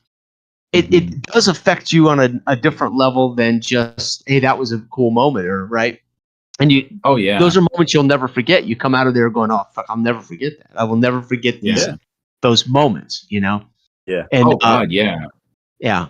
It's hard to explain, but it is because you're in a certain mindset of character when it happens. I think. Well, and because the characters, the characters have the players have so much agency that I feel like one of the big things in that first campaign or Chronicle that we played was, right. I mean, Vidar's whole conflict between being a pagan and being a Christian and who do I believe and what do I do, right? And then witnessing miracles and being like, what the hell am I supposed to think about that? That was as a pagan. I mean, as a pagan. Yeah. Well, and that was such a big for me anyway, that was a very impactful arc, right? And then also seeing, Brian sort of almost juxtaposition to that, where he was a pagan, he was comfortable being a pagan. It didn't matter what else was good, but he was very much concerned about but the point was once it was revealed, right, that fucked up Vidar's head big time, but also that he's concerned about the material things, what's happening with these people and this, my mission and whatever. And then we go to his family's house, and I'm like, oh my god, the emotional impact was so naive, right? Brian says, "I'm going to stay. I'm going to, when I rolled that Jules and everybody were staying with his family, and Brian as a character finds out, why is Jules staying with my family? Right? Because Jules had been whipped." He had been he saved Jules' life, but he got whipped, and then he finds out later on one of the RSC rolls that Jules and Dar were all camping with and he's like, I've got to go home. I got to go. What the fuck are they doing in my dad's place? Right? And he's instantly invested in his father and the property, and we learn more about him live. We learn more about his father live, and It's all naive. We're making I'm kind of like, okay, well, who is Brian's father? But fuck, I'm going to be Brian's father here, right? And not Brian, Sylvester's father. Sylvester's father, yeah. And it's this amazing tension between Brian and me in these couple of moments where he's like, get these fucking people out of my yard, because they're camping in his yard. He's like, how did these people get in my yard? Sylvester's like, I don't know. It's just this amazing, and you are these characters, not just fighting shit. And then the irony is I rolled ogre. So here we are dealing with this, and the next morning an ogre comes stumbling out of the woods, and Brian and everybody in the front yard of his father's place are fighting an ogre. Yeah, and like his father was all grumpy and shit, but he was still like a nice dude, and so we didn't want him to like have an ogre destroy him, right? And so then it's just this, and it's like all of this stuff happens in D&D. It can all happen, but you're not invested in the characters as much as you're invested in the play. Yeah. You can be, but it's I would say it's the exception rather than the rule. Yeah. Right. Yeah. Right. Yeah. Right. Well, and we're trying to feature. Yeah. Mm-hmm. Mm-hmm. Mm-hmm. Mm-hmm. That's a fact, and now we got to keep that in mind, no matter what happens. Right? The dragon shows up. I rolled 3 on the chart. Dragon. Yeah. I can see David trying to scoop up kids running from a dragon in the street. Right? As it's waylaying the. Right. So it's like, okay, David's just put himself in responsibility for 3 children. This is going to be interesting how this goes. Right? Well, I think prestige goes both ways. Yeah. Oh, big time. You have it for a reason. So there you go. Yeah. I mean, if you're going to have a prestige in our game, with that are responsibilities that I'm going to put on you. Like Brian's first character in our first campaign had a 3 prestige, and he was a lord, 19-year-old lord with a little brother. He had a whole estate, and I thought, okay, there's going to be RSC stuff on the chart that will be his own property, involving his own house servants, his own people, his own laborers. Yeah. And there'll be shit on that chart that Brian's responsible for, right? Yeah. So when he says, and the cool thing is that Brian is the one who really initiated that, because that's what he put on his character. Right. Yep. So don't get mad at Jason. That's it. Brian did. That's right. And guess who's going to be invested in it when it comes up? Brian is going to say, "Yep." So it's not just a spotlight on your character. Right. The world, your character's actually in the world. It's not a spotlight on your character. Your character's actually going to be dealing with this stuff. Which is why I said when I wrote the campaign, imagine somebody taking a true outlaw in our game, taking a flaw or a -1 prestige. Ooh, right, which nobody did, but I didn't know. I thought when I put that out there, I thought, oh, that's a teaser to Dell, that Dell would take a -1 prestige character. Well, that would be literally an outcast. That would be somebody that's like, so deformed. Yeah. Well, yeah, Vidar ended up with a -1 prestige for killing Martin in front of everybody for what appeared to be no reason, right? Don't worry. I redeemed Vidar in my campaign. Yeah, you did. So he was okay. That's the other point, right? They were then invested in testifying on Vidar's behalf to the Lord Watchman. Well, he killed a pagan lord, and you said it was okay to kill pagans, right? The irony is you guys turned his own pogroms against him, right? Well, you did say it was okay to kill pagans, and he just killed a pagan, right? Yeah. So really, so, okay, good work there, Vidar. We'll get rid of that -1 prestige, right? Yeah. Well, it's funny because like I gotta go. Yeah. Oh yeah. That was great. Fun. Thank you. I'll catch up with you guys later. Yeah. Take it easy. Okay. Thanks a lot, guys. Have fun. Yeah. All right. Thank you. Yeah, it's amazing. But I was gonna say, Del, so Jason, when you introduced the Justicar in the first campaign, right, and then I was like, I ran that one shot for Del. Who else was it? Jory was in that, right? Yeah, and the Justicar shows up again, and like that dude was scary. Like he was scary in my mind. He was scary in the first campaign, and he was scary here too.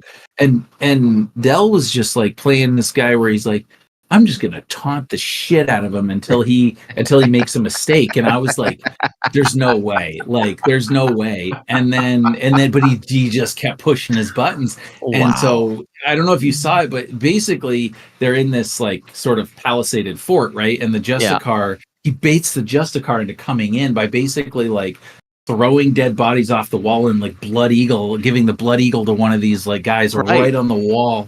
Oh and he my God. he uses the fervor to get him in. And so what I was gonna say was it's cool because you don't have to worry about like encounter balance, right? Because you can draw the Justicar into your fort and then crush him. Yep. That's part of what I love about our game. The micro macro change. Yeah. Which you did great in our final session. Again, the battlefield, and then the kind of the representation of the heavenly battle above us. But the micro macro stuff, zooming in and out, can be so easily done. You can also do that with DV. So, for instance, in this, I use rules as written. The mercenary with the DV11, that was Belvacar, and then the 8 for the poachers. Right. So the way Dell scattered the horses at him, said, well, you're going to roll one time, but how you roll may affect all of them, or just the poachers, or none of them, or whatever. Yeah. And they were damaged, so they all took a damage.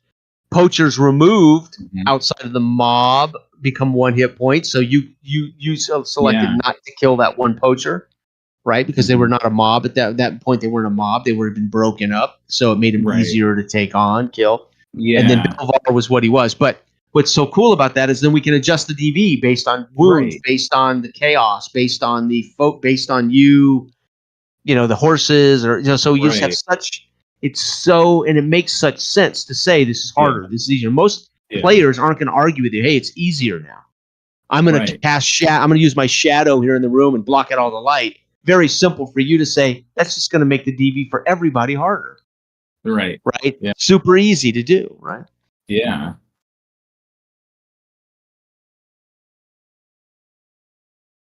Adjust the car. Yeah. Yeah.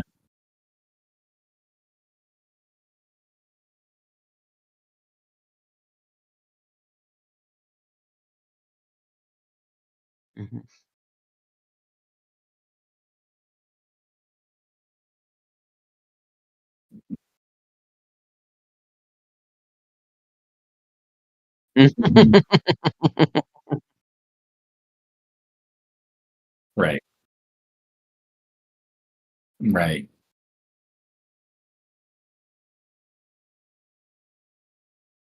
Right. Yeah. That's right. Right. Yeah. Yeah. Yeah. Yeah. Yeah. Yeah. Right. Right. You're looking for it. It's like, please. But he didn't. That was the craziest thing. Yeah, and that's what was so fun. Well, yeah, you did. That's true. What's so funny though is like I mentioned that as kind of like a because of course it's Dell being Dell, right? His character was a little prickly, and so one of the NPCs basically was like, listen, he's got to be cursed because he's this old man. He's been in all these battles, but like the gods clearly don't want to let him into Valhalla. So, so then Dell, not necessarily, I mean, through his character, yes, but Dell, I could see it. He was like, oh, like, and that really informed how he played the rest of the game, because then it was like, because that happened really early. Like we were describing the thing, and he was like, yep, we're going to go. And so then, when he started doing that with the Justicar, and I was like, I knew what was happening. Yeah. I could see it, but it was cool to watch because it was also like, holy crap, like throw this kid over the wall, Blood Eagle this guy, like, trample these guys, insult the Justicar. And I'm like, and then of course we had the rolls, right? And that was working. And so I was like, at some point, I was like, this guy is like a religious zealot. There's no way that after this much that he can just stand there and not do anything. And so he charged in, and then I think and somebody was like, we close the doors, and then the mob gets him. Yeah. The mob gets him. Yeah. And again, it all makes total sense. We're not writing it. Yeah. Yeah. Yeah. Right. Yeah, they had the single combat, I think. Yeah, which was that was so cool. Yeah. And that's what's so great about it. Yeah. It's hard to explain. You're not writing a story. You're not you're not trying to create a story. You are trying to be a character who has real motivations. You're going to do what you can to achieve those motivations, and it all works naturally. Dice rolls can then dictate the thing we can't control or the thing we don't know. But that's where I come away more liberated in the play of it and enjoying myself more as both a GM and a player. But then you also come away, I think, more satisfied with the actual results. I mean, I come away after every session going, that was it seemed like less work, and I'm more satisfied as a GM or a player. Right. I come away going, that didn't feel like potato chips. That felt like steak. I mean, that felt like I was getting nourishment. Right. There's nourishment there. It's quality over quantity. It's I can't explain it. Yeah. And no, but that is, you did explain it. It really is. There can be many simple games that allow things to go easy, but the not every game is designed. So even though we use Astonishing Interplanetary Adventures for 2061, the style and what I was doing as a GM and what I was trying to provide space for Dell, there were no rules for that. We hadn't written them. We were trying to do it a particular way. I was trying to use naive narrator charts. Yeah. But the conceits of AIA was just, hey, this is just a D6 one-page RPG. You play it like D&D. I mean, it wasn't anybody who played D&D would have just picked up that one-page thing and said, oh, well, all we need is a D6 and a pencil. Very simple characters, but they would play it like they've been playing D&D for 15 years, right? Right, exactly. So they wouldn't. But because it was so simple, I could say to Dell, dude, I can try this. It's so much easier for us to do this style of playing, because the rules don't ask us to do anything else. And then you say, now what happens if we try to create a game where the entire foundations of it are built to achieve this? Yeah, and there we have it. But it's just, I come away as a GM doing it. Well, I just have more fun as a GM in this style, which is why this is how I GM damn near everything. Now, again, Simba Room, I use traditional methods. And then the Sword and Wizardry Continual Light session we ran a few weeks ago, traditional methods. And then did I run something else since then? No, I don't think so. So getting back, no, I've been playing in this with you, Sam, so I haven't run this. But just getting back to running, it's like preparing that one little sheet. It's like, dude, I don't know. And I told my wife at lunch, I'm like, the amazing thing about it is instead of going, I can't wait to present them the dragon and see what they do when they have the conversation. That's what you do in D&D. I'm going to have this moment where they meet the dragon, they talk to the dragon, we'll see what happens. Because you don't know what players are going to do. Right. It's like you prepared a thing. This, like, I literally have this, and I'm going, I honestly don't know, because I don't know. And so I was saying to my wife, I said, I don't know, David. David might put himself in the inn to start, because I'm going to make sure they understand you can put yourself anywhere you want in Dredge, whatever you're going to do. Yeah. And I didn't know who would put themselves where, and I thought that's the beautiful thing about this. I literally am not the one deciding this. I'm not the one saying you're in the inn and you hear this thing. And I can't help but look at that sheet and say, I am completely excited to just find out what the hell happens. Yeah, exactly. And the system supports any confusion I may have. Yeah. Any moment where I'm going, damn, what am I going to do here or say here? Oh, yeah, right. The players are playing, and I have a chart if I have. So I can let Sam say something or lead the way, and it'll drive this. I don't have to drive it. Sam can drive it for 5 minutes. Then Dell can drive it for 5 minutes. Then David can drive it for 5 minutes. And then I can say, oh, by the way, Joy's missing. Yeah, I don't have to drive this thing, right?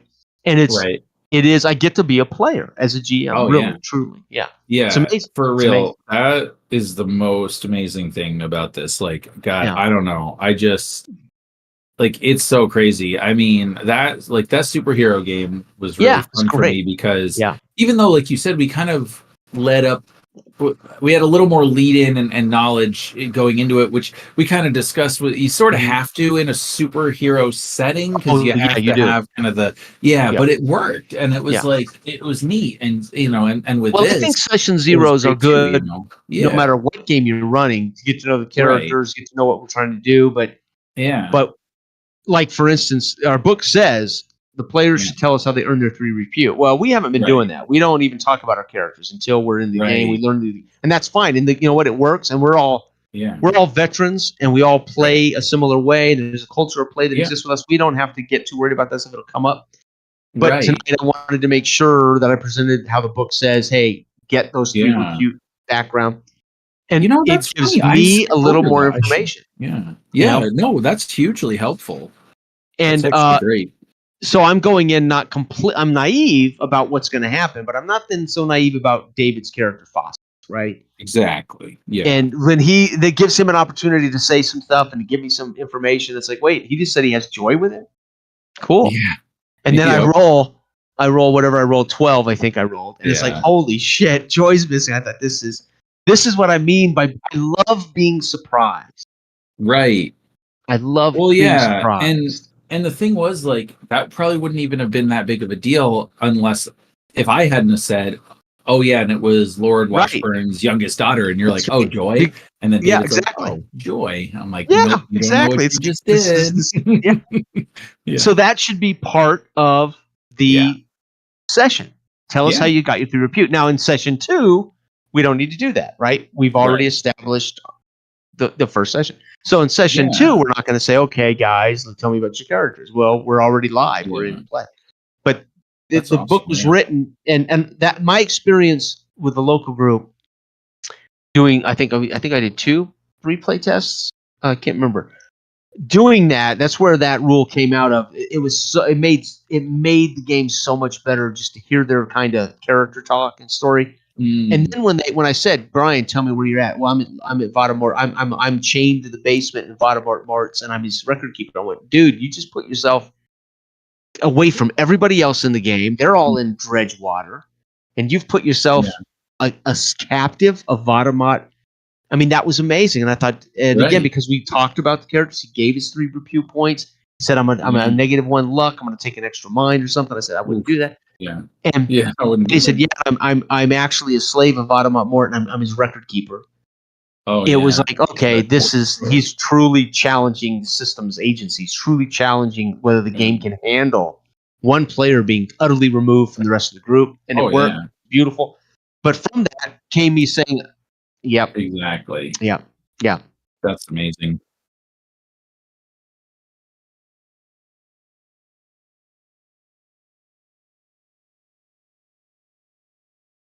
Mm-hmm. Mm-hmm. Mm-hmm. Mm-hmm.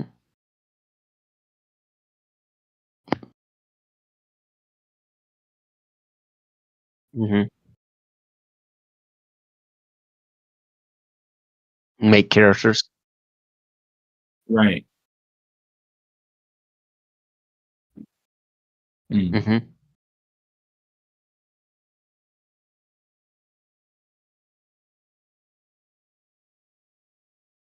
Yeah.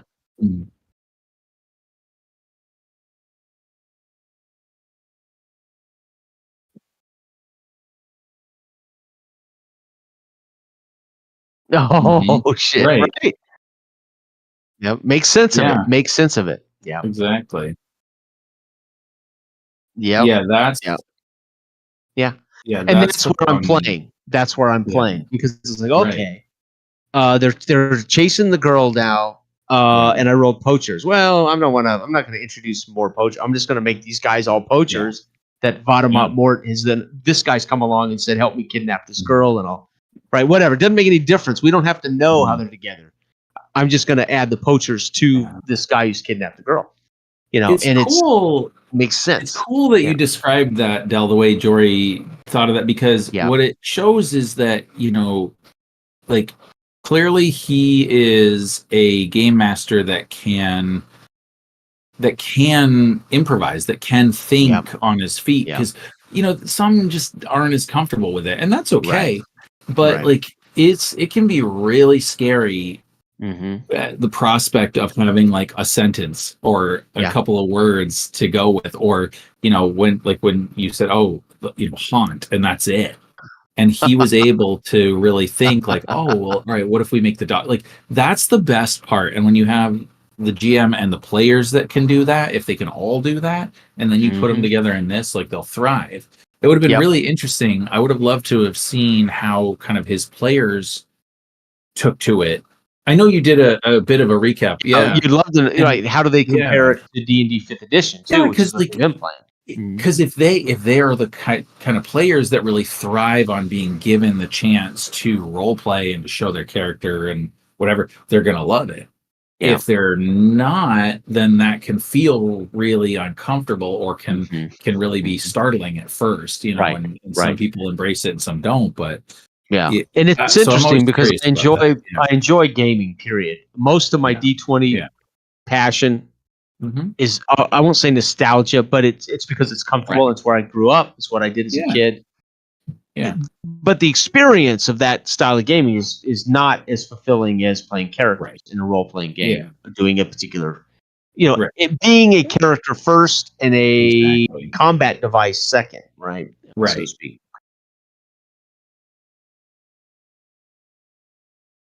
Yeah.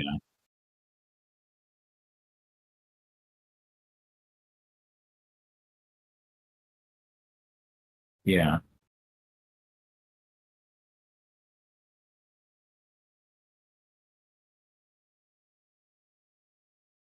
Right.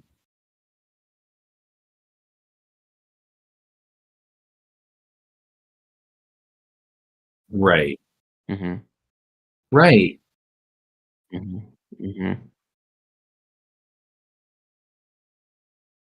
Yeah. Right. Yeah. Yeah. Right. Right. Yeah.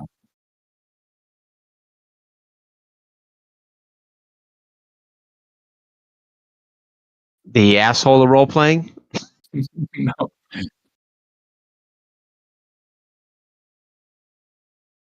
The Don Corleone of role playing. Yeah.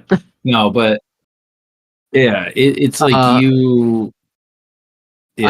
I don't know. You'll have to let me know if you remember. Is it one of the videos that's still up, or was it one that got lost in the great? Oh God, I have no idea.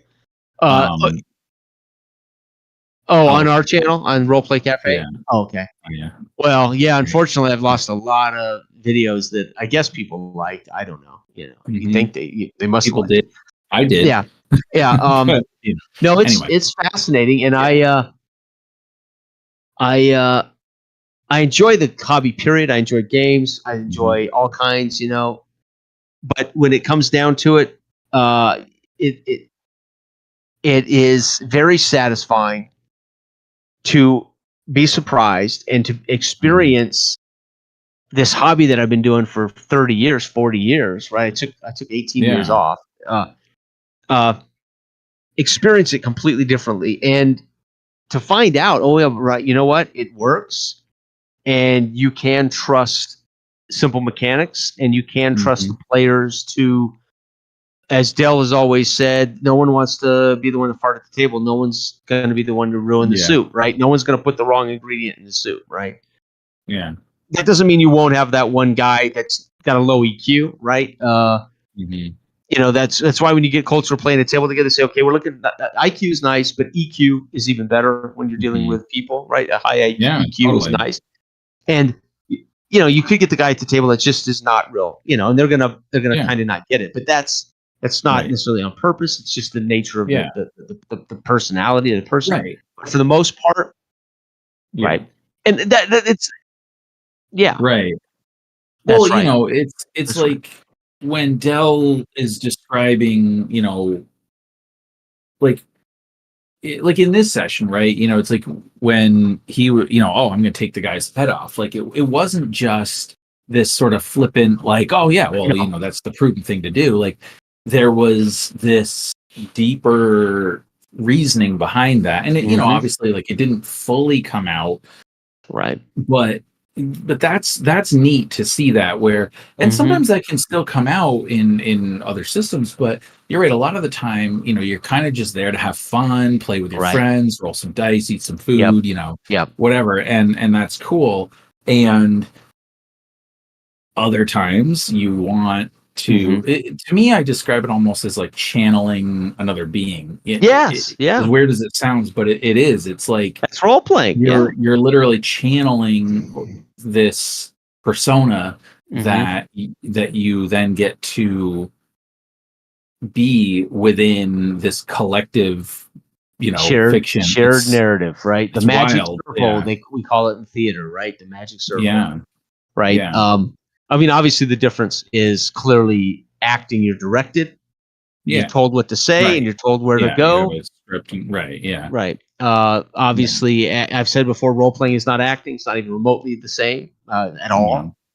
No. And I've talked about this before. Role playing. This is how I trained my sales staff when I managed the gym. Mm.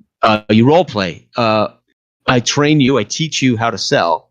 Mm-hmm. And then I say, okay, you're going to be you, and you're going to use all these tools I just taught you, and I'm going to go outside, and I'm going to ring the doorbell, and I'm a customer.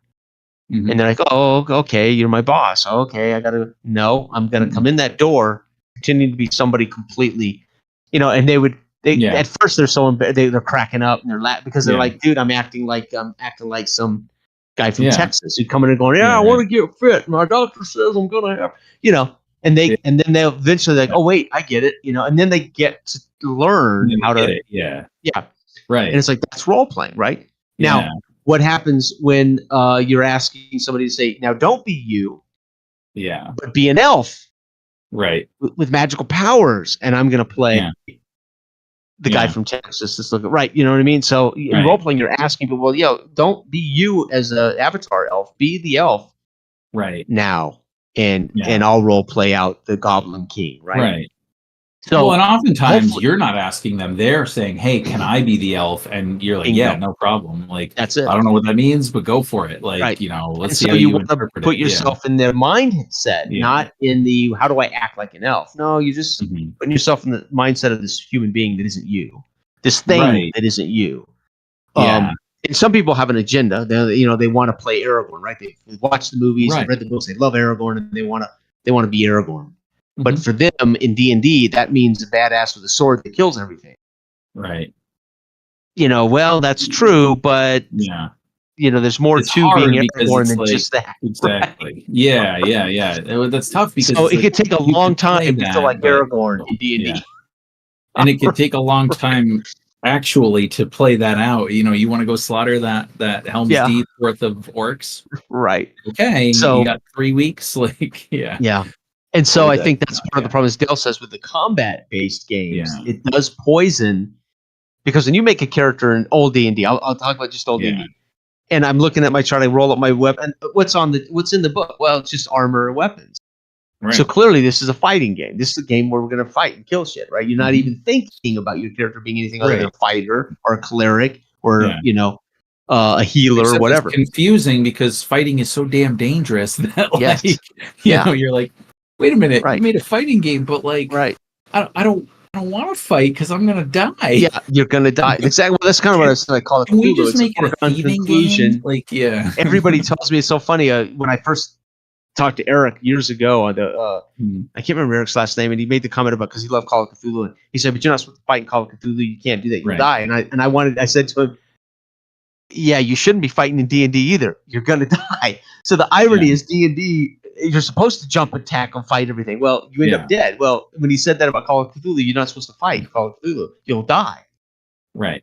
Well, ironically, in D&D, you end up dead too. It's like, why are we fighting in D&D all the time, right? But the difference is that in D&D, it's like, you're a normal dude against fairly normal other creature that just happens to be really good at killing you. Where in Cthulhu, it's like, no, you're going to go insane. Yes. Or the dude is just going to like supernaturally whack you with some kind of nonsense. If you try to fight it, you're going to die. Yeah, you're like dead instantly. It's like goodbye. That's exactly it. Right. Or worse, you go insane and attack the rest of your. It's like no. Oh, right. Yeah, right. Exactly. Yeah. And so you come away going, okay, what does this mean? So again, it starts with those conceits. What are we doing here? And I've said Dark Age of Man, even the big holdup for Dark Age of Man will be people who aren't comfortable with the Dark Ages. They won't feel comfortable with that history or understanding that culture. So they might not take to our game for the setting, but they would like the system. They would like the GM tools. They would like those things. They might not be comfortable in the Dark Ages. Sure. And then that's fine because we're going to write other settings to be used. That's why D&D was so popular. D&D was general. It wasn't a particular history. It was general. It wasn't even it's like Conan. It's like Lord of the Rings. It's not Conan. It's not Lord of the Rings. But it's not history. And so everybody could come down and say, okay, I kind of know what we're doing here. So D&D's base game was very general, and it was very easy for anyone to get into. So obviously, I knew Dark Age of Man would have a setting that might be tough for some people because they just aren't interested in the Dark Ages. My wife is one of them. She doesn't like it at all. They won't watch Last Kingdom. Has zero interest in. So she's one of those people like I don't, I'm not interested in it. I don't, So that would be the only thing that would keep people from trying our rule set. I think is the system, which is why we tried to make it as general pseudo historical. Yeah. But like we could do, all of us brought what we've read and what we watched and made it feel more authentic, right? Yeah, yeah. Totally. Because we all shared that genre, that IP, that literature we've read or the shows we've enjoyed. So it makes Dark Age of Man that much more richer for us in the setting side of things. Oh, right? Totally. Yeah. So it's fascinating.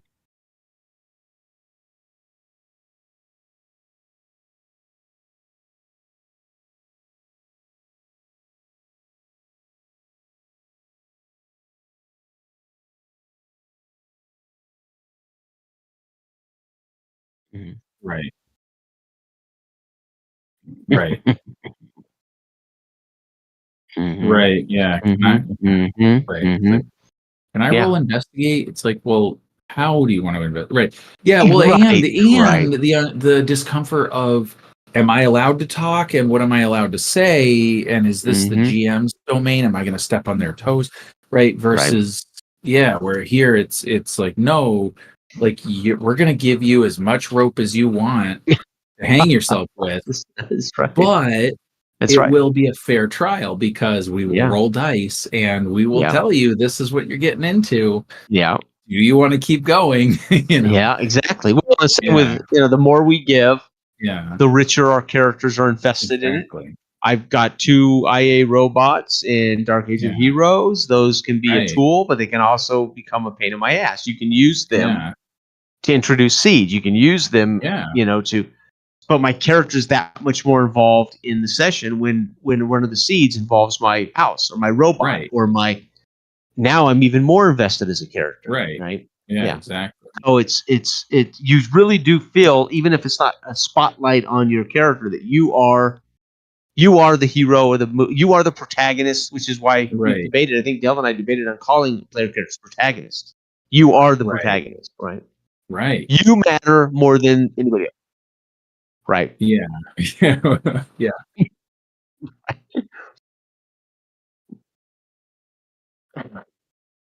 Right. Right.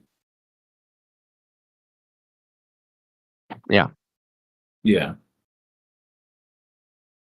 Yeah.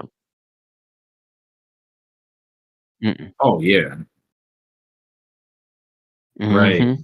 Yeah, and just being able to react to the different ways that people encounter the world, right? Like, me thinking, okay, I'm going to do this thing, and then Del reacts to the situation in a completely different way than I kind of saw it, and now I'm like, oh, okay, wow, like that's interesting, right? That perspective, I didn't see that, but now I do, right? And so now I get to react not necessarily to a set of mechanical circumstances, but to a set of collective fiction that I was like, oh wow, Well, and how much more invested? I mean, when Brian created Sylvester and the 2 dogs. Yeah. Brian very subtly conveys his character and his affection for his dogs, and I'm completely invested in this character. I'm like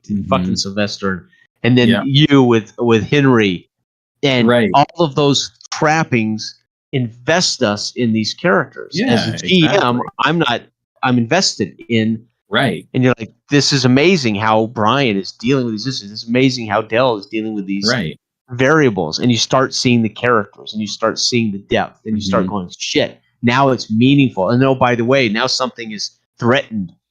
Your Falcone from the pulpit calling you out and how you respond to it. It's like all of this stuff starts to take on weight. And it's just it's not even sword play. It's greater than that. Right? Oh yeah. Well, and it's scary too as a GM, because if you start to become invested and then the player starts doing things that are increasing the likelihood that something and then you can't turn dials like you could in other systems. You can't be like, oh my god, you're gonna do what? Right. Like you're gonna Right. Like, right. Wait, you're gonna have the dogs chase after the werewolf, and then you'll end up like, no, don't. I don't want you to do. What if the werewolf? God, I have all these horrible seeds that I can roll. Like, what happens? Warren Bryan. It's like they can be a bonus to you, but by the way, remember they are minions. They literally can be erased from play with one stroke. Oh yeah. So I remember warning Brian. Remember, these dogs are not. They don't have like health points and shit. Right. They are a bonus until they're dead, right? Or they're removed from play.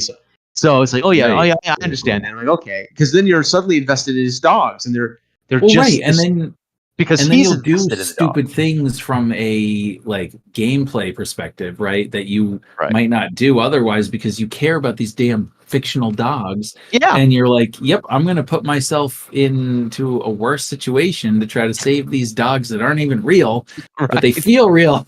Right. Like, well, and how it all ties back to his family's raising these dogs and the kennel back at his. The ogre comes stomping through the kennel. It's like this is.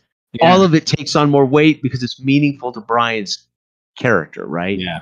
Again, it ain't the ring; it's Frodo we care about, right? Exactly. And if Frodo cares about the ring, we care about the ring, right? And really, we don't care about Frodo; we care about Sam because Frodo's exactly. Right. Sam is the one who's like Sam is the real friend. Sam's Frodo's the loyal one, the real friend. Oh, guess I'll do this thing. Frodo is just hanging on to his humanity. Okay. Just a little bit, right? Yeah, it's going an adventure. Yeah.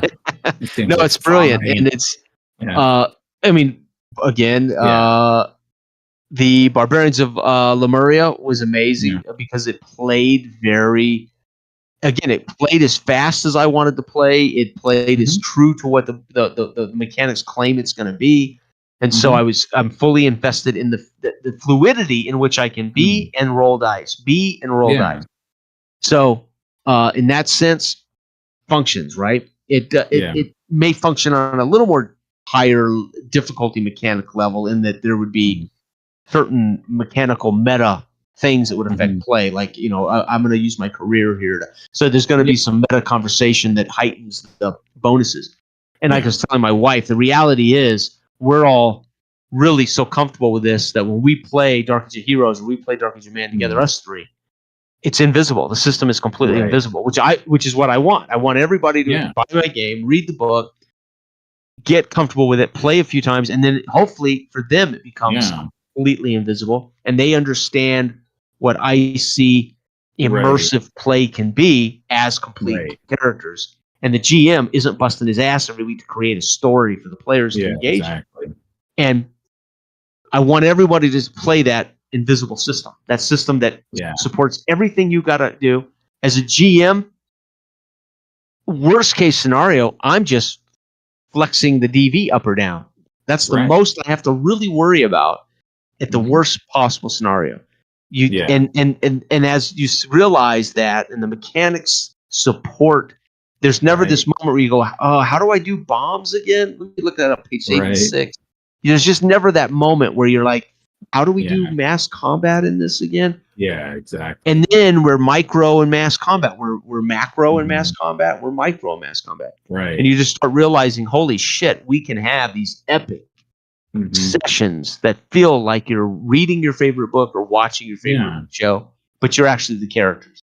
Yeah. Right. And the ease in which you can do it is nice. Right. Yeah. Yeah. And the system is so. You can't break it, as I told Del. The bottom line is, I don't care. You can read our book and not get it quite right, not quite follow it. You're not going to break it. You cannot mathematically. You cannot mathematically break our game. Yep. Right. Oh yeah. Yep. Right. And I mean, I found some of the sessions I ran, I would roll 6, 7, 8 seeds just because I wanted to see, could I put this in? And sometimes I would roll 3. It just depended. I rolled just 3. Yeah. Yeah. And there's been sessions where I rolled, I think 1 or 2 with Dell. I rolled like 8 or 9, and we used. But I think our first session of Dark Age of Man with Dell, just me and Dell. I think that session. Not only did he encounter, I rolled 9. He encountered all 9 in one session. Oh wow! And I remember at the end of that game thinking, I cannot believe how it works. It's remarkable. Right. Yeah. From this little seed grows this tree of shit. It's unbelievable. Yeah.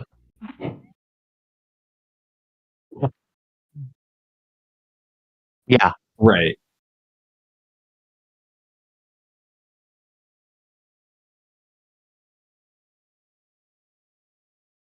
Right. Yeah. Yeah. Yeah. Yeah, we could do that. I mean, Dell and I, he presented, and then we tag up. I presented his character. He presented my character in the same session. So we literally were co-presenting, co-playing in one session, and it worked flawlessly. I can't remember what game that was, though. It was it Dark Age of Man or a different?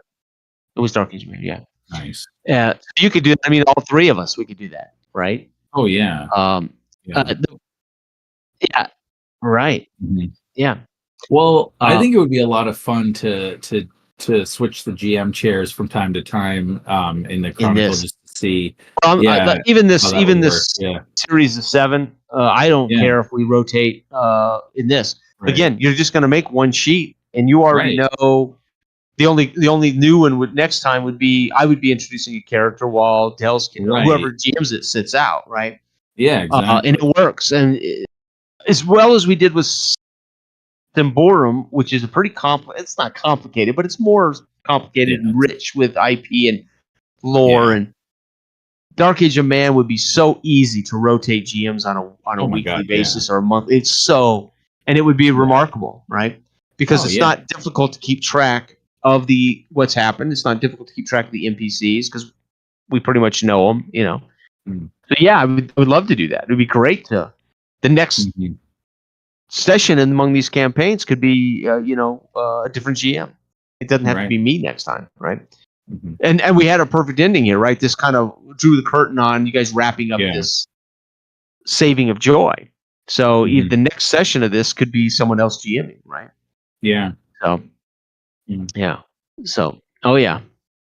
And again, all I would ask is that whoever GMs it kind of be a little transparent about how we're using the mechanics so that people can learn how and even as we're all different. I mean, that's the other thing about our game. We're all unique in how we do this thing, and you're gonna run Dark Age Man a little different than I do. So it'd be interesting when you run it to show how you're invoking the mechanics, right? And then people really do get comfortable and say, "Oh, dude, I can. This is right." It's like I get it. I see how naive narrator works because I do think people are very intimidated. It just sounds arrogant, I know, but people are not comfortable with agency. They want agency, but they don't. As players and GMs want complete too, because I think it's weird because you get into this weird headspace of like, like, oh, okay, it's so cool. Like I can let my players have all this agency, but then I'm like, oh my God, but then I don't really have a planned out story. But I have no control. Then I don't have, exactly. Because then I don't have to plan all this stuff. But then what if they do something crazy? And it's like, so you get this like really weird thing. And then as the player, again, you're like, wait, what am I allowed to do here? You'd be like, you want to say that like the King of England was just killed? Okay, you could do that. That's going to have implications though, on the world. Well, how do you know this? Why were they killed? Oh, they were killed by an assassin from Francia. Oh God, okay. Now we got a big problem. Yeah, that's exactly right. Yeah, right. And so a player could come to the table, having made a repute 3 assassin, who can show up in Dredgewater and says, "Yeah, I'm escaping London. I've poisoned the king." Right.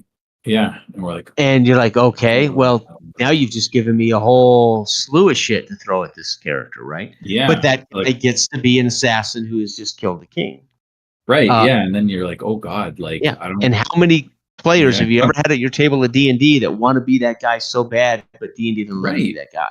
Yeah, exactly. And our game says, wow, you've You've escaped London, having killed the king. Fascinating. Yeah. I mean, There's that's a whole world of they shit get to about be to rain down on exactly you. who they Yeah. want to be right out of the gate. Right. They don't have to wait Yeah. to become Han Solo. They're fucking Han Yeah. Solo. Yeah. Right? Be them. Play them authentically. Be Han Solo. And the game will function. It'll function perfectly. And the GM will handle it, and the other players will handle it. It's amazing. Yeah, it's I'm enjoying it, that's for sure. And I appreciate you guys doing this because I wanted a chance to at least run some sessions where we could be. Oh yeah. We could talk about mechanics, and show how the mechanics kind of work as opposed because we've been running it almost so invisibly. There'll be people watching that go, "Are they even playing a game?" I mean, I guarantee you there are people going, "Are they playing the game? Are they rolling dice? What's going on?" Right. Yeah. Yes, we are. Crazy. Yes, we are. There is actual rules there is a that thing we're going on. and, That's right. Yeah. DV is being calculated in your head, but yeah. That's right. Wild. Awesome, guys. Cool. Thank you. Man, I've kept you guys up to what? Gee, many Christmas, 11:30. Yeah, it's all good. Holy cow! I'm good. Dale, you got to go to work in a couple hours, don't you? Oh, good. Okay. Okay. Okay. And Sam, you get to work out of your house, right? So I do. Sleep in? Yeah. Well, kind of. It depends if my kids decide to sleep in. They've been better lately, so we'll see. Yeah. Sounds like my dog, man. No matter what, every morning he wakes me up at 3 a.m. It's just for us. I mean, I want to strangle him. Yeah. I say they're my wife's cats because I'm but anyway, yeah. Dude, it's awesome. And I don't know when we'll get around to Saturday Dark Age of Heroes, but when you have a Saturday, man, let us know. Yeah. Yeah, we'll figure it out. Because that was fun, man. Dark Age of Heroes was fantastic. So I'd love to get back to those characters. So awesome. Well, I appreciate both you guys. Thank you so much. Great game. Awesome. Great game. Easy, guys. All right. Night.